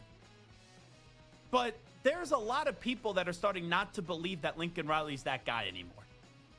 And if you're going to tell me they're just going to be an average team in the Big Ten, and if they go 7-5, no one will care? No one's going to care? This is USC we're talking about. This is Lincoln Riley we're talking about. If they go 7-5 this year, I think people are going to care, and people love negativity, and people love to be down on a person, so they'll crush Lincoln Riley. So I don't understand. I get what Andy Staples is saying, that, hey, he's not going to get fired. I agree with that. But it could still be a massive year for Lincoln Riley. Finally, I have not heard this yet. Tommy Brady was on the Youth Inc. podcast with Greg Olsen. Oh, they were civil. And Tom Brady absolutely should be the number one guy in the booth over Greg Olsen. Nothing against Greg Olsen. He's really good calling games. But he's not Tom Brady. He's not the greatest quarterback of all time. Here is Tom Brady on the criticism of his first year that he's received in the broadcasting booth. As long as I'm good with the man in the mirror that's looking back at me at the end of every day, I'm cool with it. I realize that not everyone's going to like it or love it. Some people may like it more than others, but I'm trying my best. And if I try my best for me, that's how we should look at life. Whether you're a broadcaster, a football player, or teacher, or coach, or parent, I'm trying to be cool with the man in the mirror. I really am. I'm trying to be proud of the person that shows up and does my best, knowing that it's never going to be perfect. I'm always going to want to be a little bit better. I see. Michael Jackson with the men in the mirror talk and all that stuff. I thought Brady was not great last year, but in the postseason, I thought he was really damn good. So if you're telling me the regular season is underwhelming and then he was good in the postseason, that's fine by me. But he's making a lot of money, so and he's Tom Brady, so that's why people are going to just criticize him, because you got people like Samter who are going to be overly critical of Tommy Brady because Samter's still annoyed with how much Brady just destroyed and obliterated his football team in the New York Jets. Well, that's why Mark Sanchez is the best color analyst in all of sports television right now. So, I mean, let's go Jets. No, but it's funny hearing someone like Tom Brady, who's the epitome of winning. Yeah. The all-time winningest winner of all winning. Mm-hmm. Saying, like, cut that, please. Just try hard. Just try hard. That's all we can care about is just try hard and try your best. I'm like, that's not the Tom Brady that I know. By the way, you know how Shedeur, this is random, but you were speaking and it elicited the thought, and it popped back into my cabeza. You know how Deion Sanders, Coach Prime, releases his favorite child rankings, and he just did another one recently? I think we may have to bring your daughter on the show, Samter. So I got a adorable video through Mike from his 2.5-year-old daughter wishing me a happy birthday when my birthday was August 9th. And the last time I actually FaceTimed with Alexandra, she was just saying for the rest of the night, Zach, Zach, Zach, Zach, Zach, Zach, Zach, to her beautiful mother. And Mike was a little jealous of that at the Super Bowl. Where she's like, where's Zach? Where's Zach? Where's Zach? Zach, Zach, Zach, Zach, Zach, Zach, Zach. Uncle Zach. Yeah, Uncle Zach, too. I think Uncle Zach may be number 2 in the power rankings there. I think your wife is number 1. Uncle Zach's 2. Maybe Grandma and Grandpa 3 and 4, then Grandma and Grandpa Mike are 1 5. and 2, and everybody else is way behind them. So am I 3? Yeah, you'll be 3, and then Susan will be 4, and I'll take like number 9. We're like the Cleveland Browns quarterback competition with this. You know, my oblique's hurting, your hamstring's hurting. Grandma and Grandpa, though, they're sprinting to the finish line like they're Joe Flacco, for crying out loud. Well, listen, Grandma and Grandpa are in their 80s, so I guess they're Joe Flacco, right? And I guess you might be Shedeur or Dylan Gabriel, and that makes me Kenny Pickett with my small hands. Yeah, we'll take a timeout. This is Zach Gelb on the Infinity Sports Network. We'll talk John Mateer and John Gruden next. You're in a 5-minute break.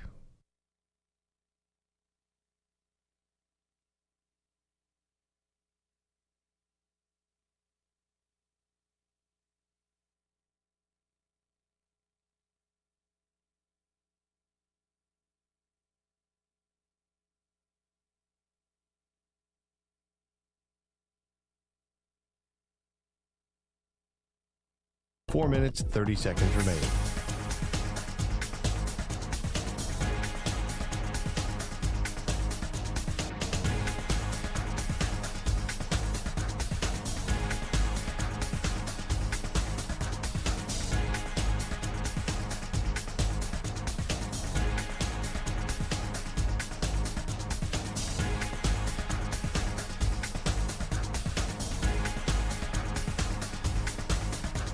4 minutes remaining.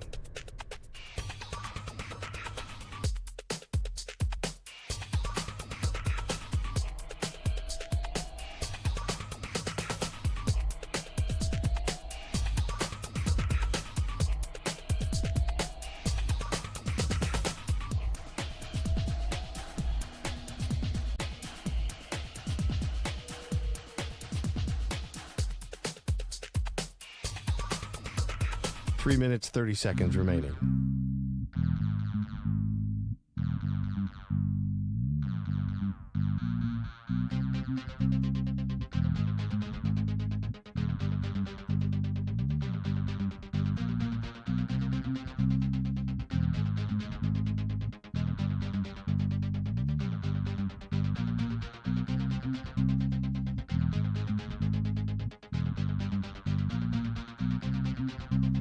Three minutes remaining.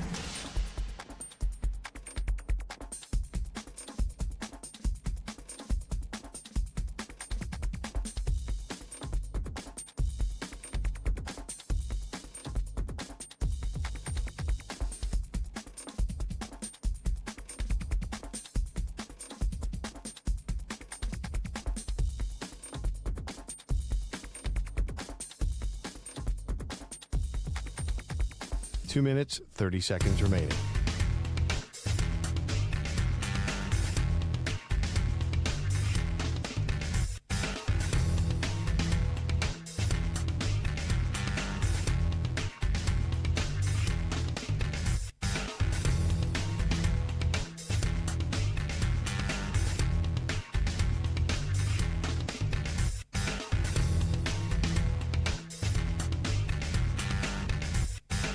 Two minutes remaining.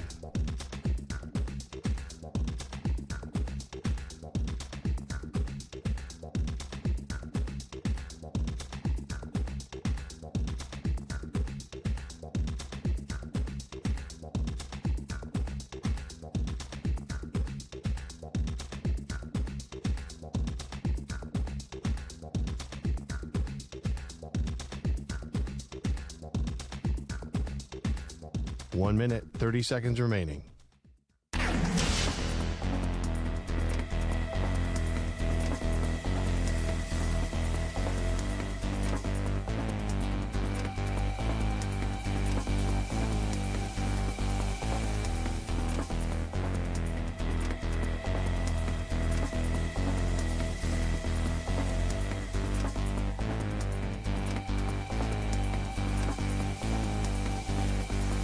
One minute remaining.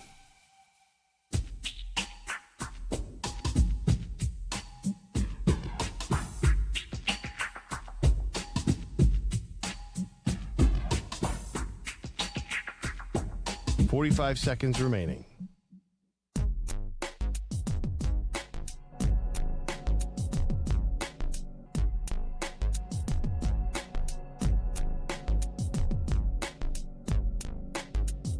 .30 seconds remaining.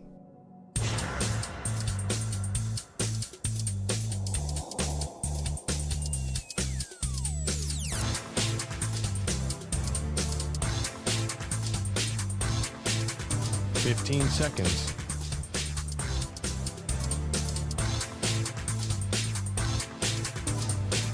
Break ends in 5 seconds.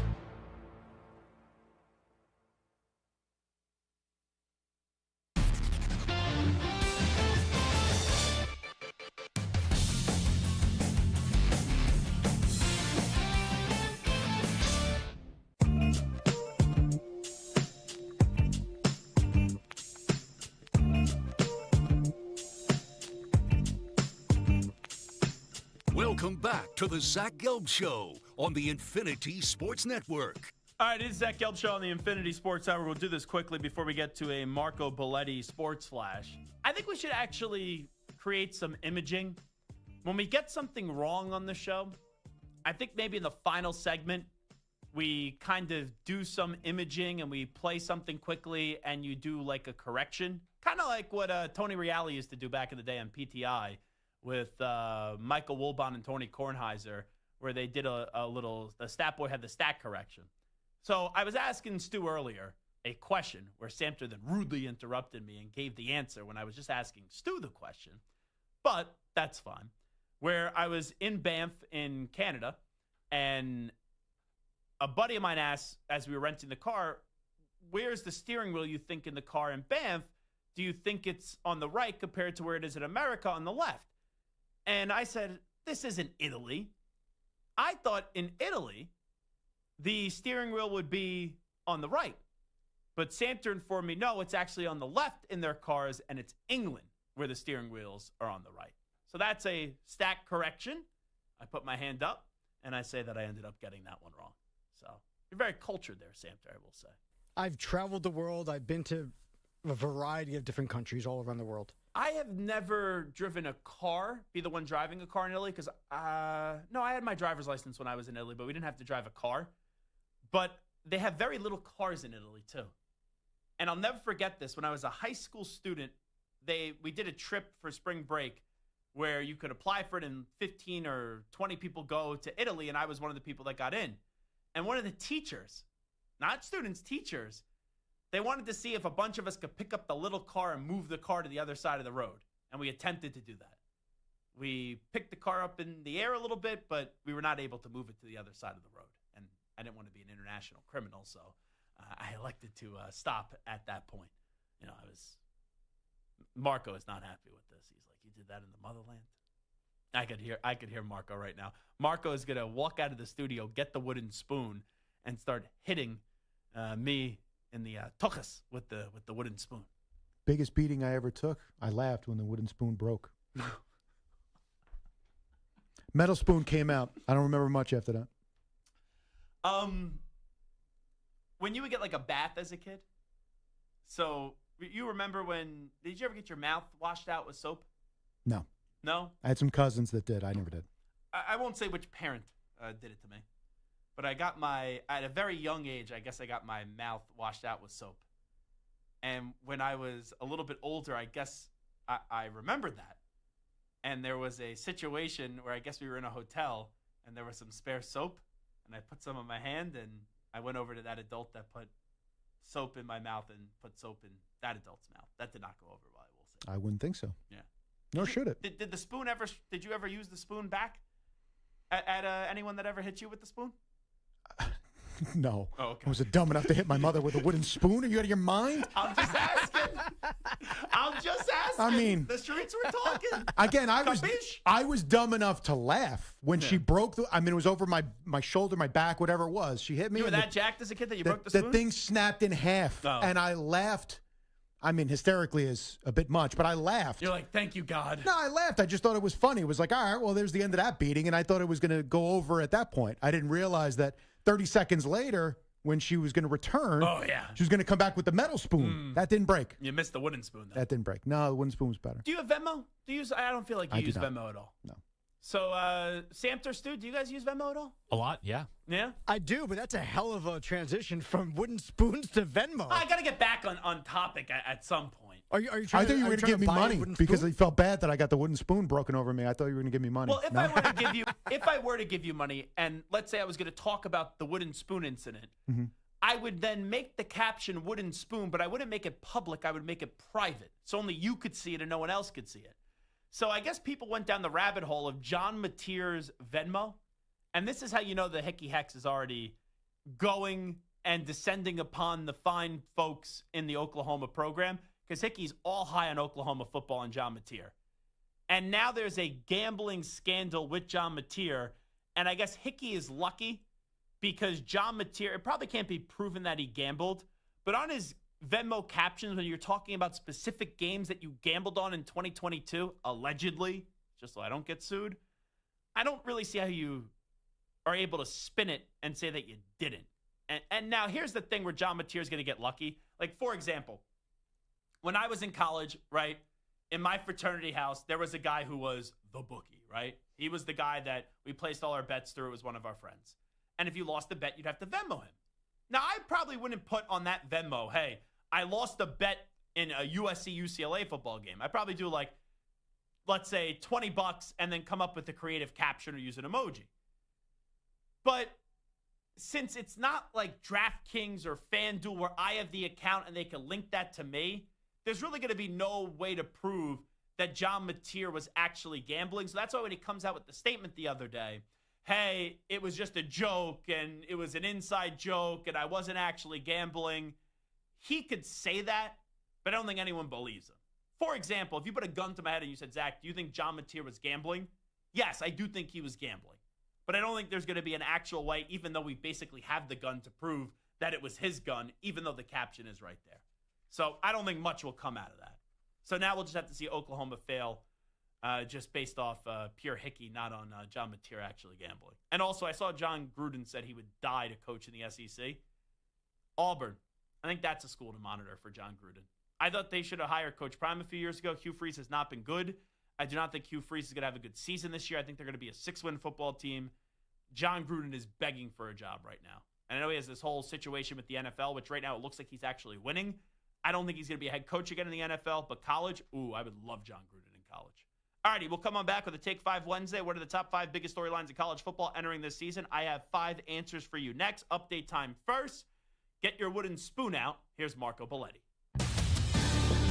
Infinity Sports Network Sports Flash. Well, Zach looked like Shedeur Sanders had taken the upper hand over the injured Kenny Pickett and Dylan Gabriel. However, it's now Sanders' turn to hit the trainer's room. Shedeur suffered an oblique injury. He's being called day-to-day. Likely will not be playing Saturday against the Eagles. Pickett and Gabriel still nursing hamstring issues, although Gabriel took more reps in practice, so he could be in line to play and also make the start. Yeah, potentially. Again, the plan was always to give both of those guys a start in the preseason, so we'll see how it shakes out. Head coach Kevin Stefanski, that was before the Sanders injury news came across. The battle to likely backup Joe Flacco remains in flux in Cleveland. Bills and James Cook agreeing to a 4-year deal, $48 million, $30 million in guaranteed money. Take a look at the baseball scoreboard. You got the Padres all over the Giants, 10-0. They're in the bottom of the 6th inning. Fernando Tatis Jr. is driven in a pair.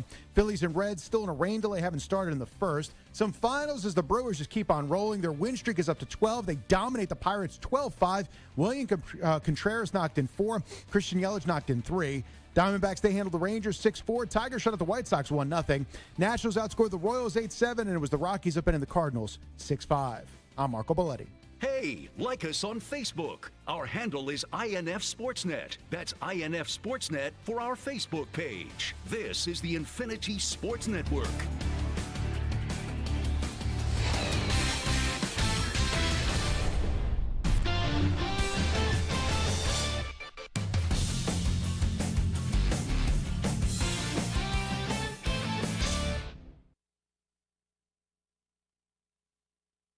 You're in a 5-minute break.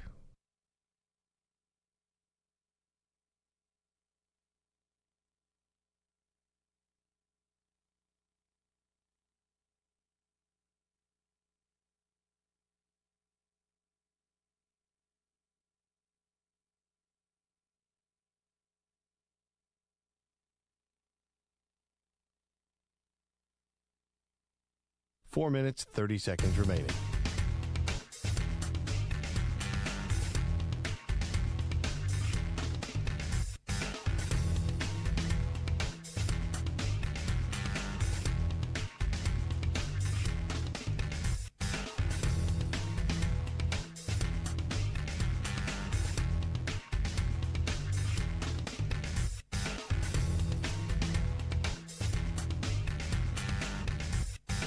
Four minutes remaining.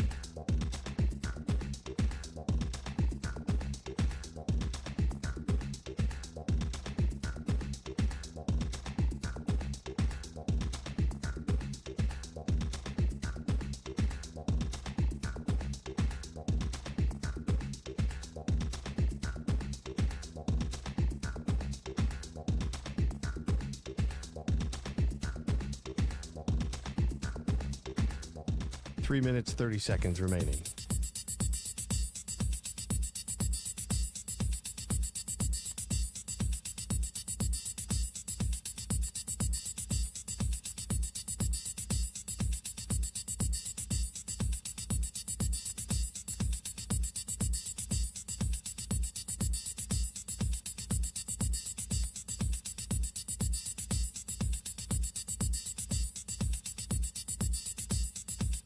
3 minutes remaining.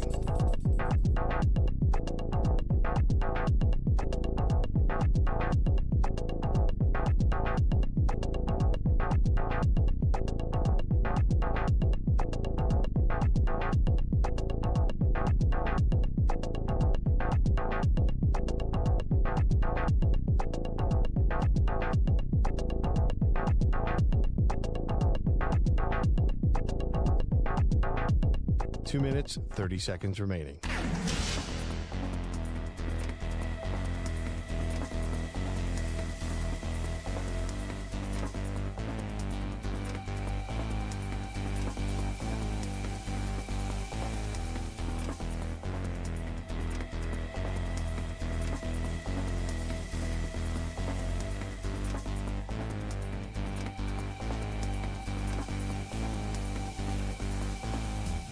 Two minutes remaining.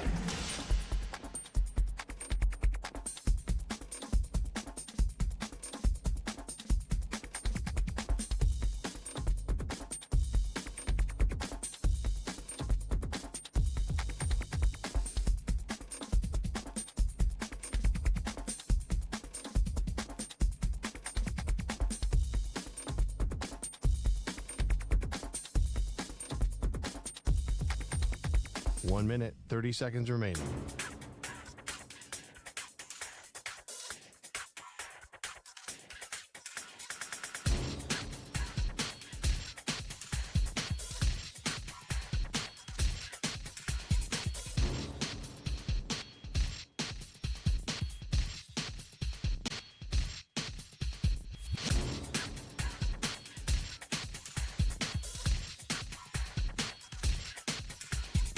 One minute remaining.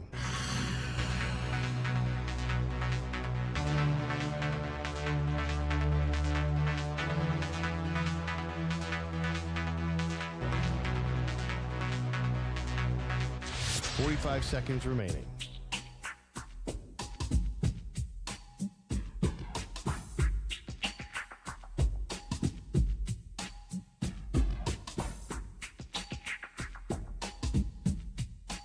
Seconds remaining.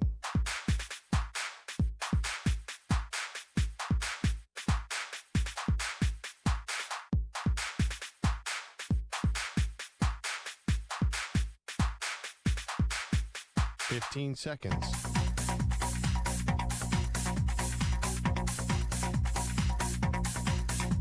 Break ends in 5 seconds.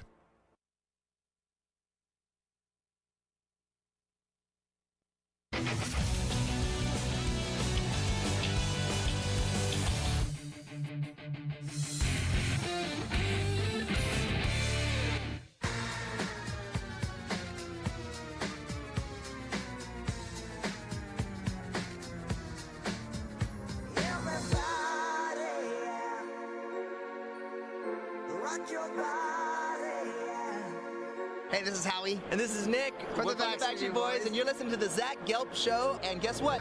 Zach is back. All right. He's live. He's nationwide. This is the Zach Gelb Show. Oh, my God, we're back again. Alrighty, it's time to answer our Ask the Pros question of the day, and it's brought to you by our good friends at O'Reilly Auto Parts. And today's question is from Christian in Little Rock. What was your biggest takeaway from the first week of preseason action? You could submit a question by tweeting at INFSportsCenter or at Zach Gelb using the hashtag Ask the Pros. Think O'Reilly Auto Parts for all your car care needs. Get guaranteed low prices and excellent customer service from the professional parts people at O'Reilly Auto Parts. Trevor Henderson's going to be good. That's one impression. But really, Shedeur Sanders should have never fell to the 5th round. I know he has a oblique injury. I know we could talk about the pre-draft process, which he did not handle well. And I know it's only one game, but for the way that he played and what he has done in his college career, and then what you saw with basically no reps with the ones and what he did in that first preseason game, at the worst case scenario, he should have been a second-round pick. So that's my biggest takeaway. I also saw Bella B in Calgary. She did send me an Ask the Pros question of the day. So we'll give you 2 here. Hi, Zach. What was your favorite part about Banff? And I got to give a big shout out to Bella B in Calgary. I stayed a night in Calgary, and she recommended me a restaurant actually on the night of my birthday to go to. And I went to the restaurant. It was very good. I would say the my two favorite parts of Banff was Lake Moraine was phenomenal. It's either, I think it's Moraine Lake. There was Lake Louise, and it's either Lake Moraine or Moraine Lake. Either way.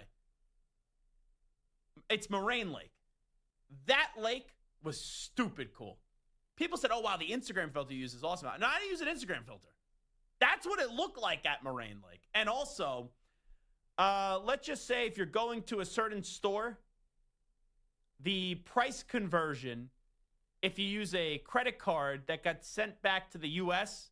and the Canadians that gets used, very, very, very good in your favor. That was also good.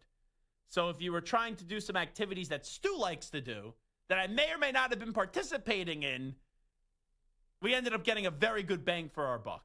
But that wasn't my favorite part of the trip. I had a great bison burger, too. Oh. And you know what? There was this one place we went to where they did they have a house-made key lime pie. Oh, boy. It was some of the best key lime pie I've ever had. Oh, I should have brought this up to John Jansen. His co-host, Jim Costa. Oh, I can't believe I didn't bring this up. He went to Banff as well a month ago. He said food sucks. That's why Jim Costa's a little skinny guy. All right? Tall guy, but a skinny guy. Food was very good in Banff. So either he just doesn't know how to eat well, he doesn't know where to eat. But anyway, it is a Wednesday, so let's get to a Take 5 Wednesday right here on the Zach Gelb Show. The football season might be over. What? Over? Did you say over? Nothing is over until we decide it is. But don't you worry. There are still rankings to be made. So get ready as Zach gives you his top 5 in this week's special edition of Take 5 Wednesday. 5, 4, 3, 2, 1, 0. All engine running. Liftoff. Alrighty, I'm going to give you the 5 biggest college football storylines entering this season. We basically had an entire summer to digest this. Let me give you the 5 right now. In at number 5, it's Penn State, James Franklin, Drew Aller. You have a great opportunity to win a national championship this year. I think you can win it this year. And all the other years, I say your participation State University, and I don't believe in you when the games actually matter. I don't think you are able to win them. This year, I think you got a chance to do so. So can Penn State win a national championship in a number 5? In a number 4, no Travis Hunter, no Shedeur Sanders. I know Coach Prime has been going through some health issues. We continue to wish him nothing but the best in the health department. But on the field, since he's cleared to coach and he's good to go and his health is now in a better spot, I'm very curious to see what Coach Prime's football team is going to look like this year. I think 7 wins or more is a successful season for Coach Prime. If they get 7 wins, I think we should be praising him for the job that he did this upcoming season. And at number 3, Bill Belichick. Chapel Bill. The hill that Jordan Hudson built. Bill Belichick, the hoodie, is making his debut in college. I have no clue what to expect at UNC. I look at their schedule, and I don't think it's a tough schedule. Bill Belichick, year 1, I'm fascinated by how we're going to be talking about him at the end of the year. And at number 2, Kalen DeBoer at Alabama. Second year replacing Nick Saban. Year 1, you had a great victory up against Georgia. Unfortunately, you lost to Tennessee. You lost to Vanderbilt. You lost to Oklahoma, and you missed out on the college football playoff. Alabama can win a national championship this year.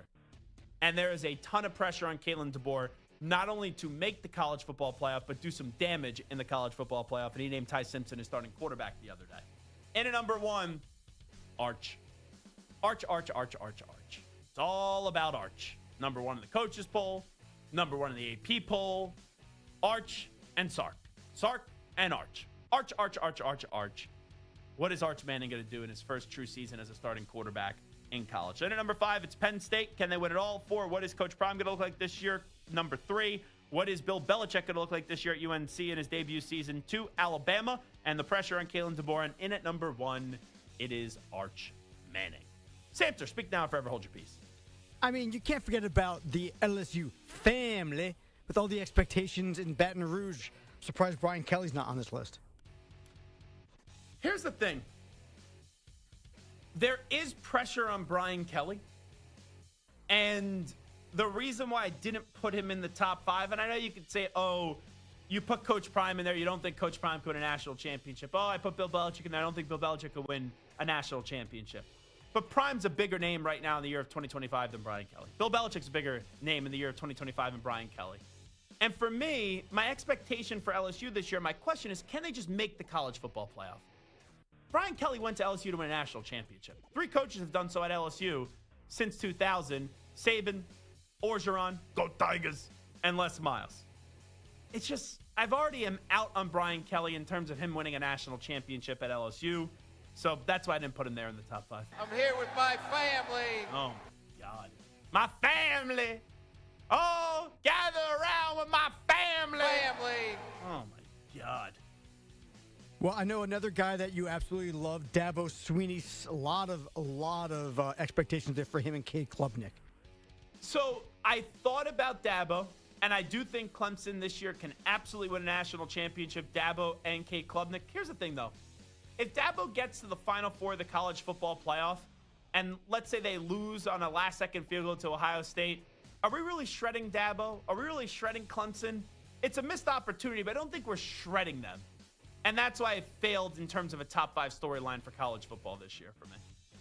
Okay, and then just overall, I mean, obviously Arch is the big quarterback storyline, but whether it's DJ Lagway or Lenora Sellers or Garrett Nussmeier, Cade Klubnik, just who the best quarterback is, who's going to be the number 1 pick in the draft, those kinds of questions as we move forward. So it is a good one.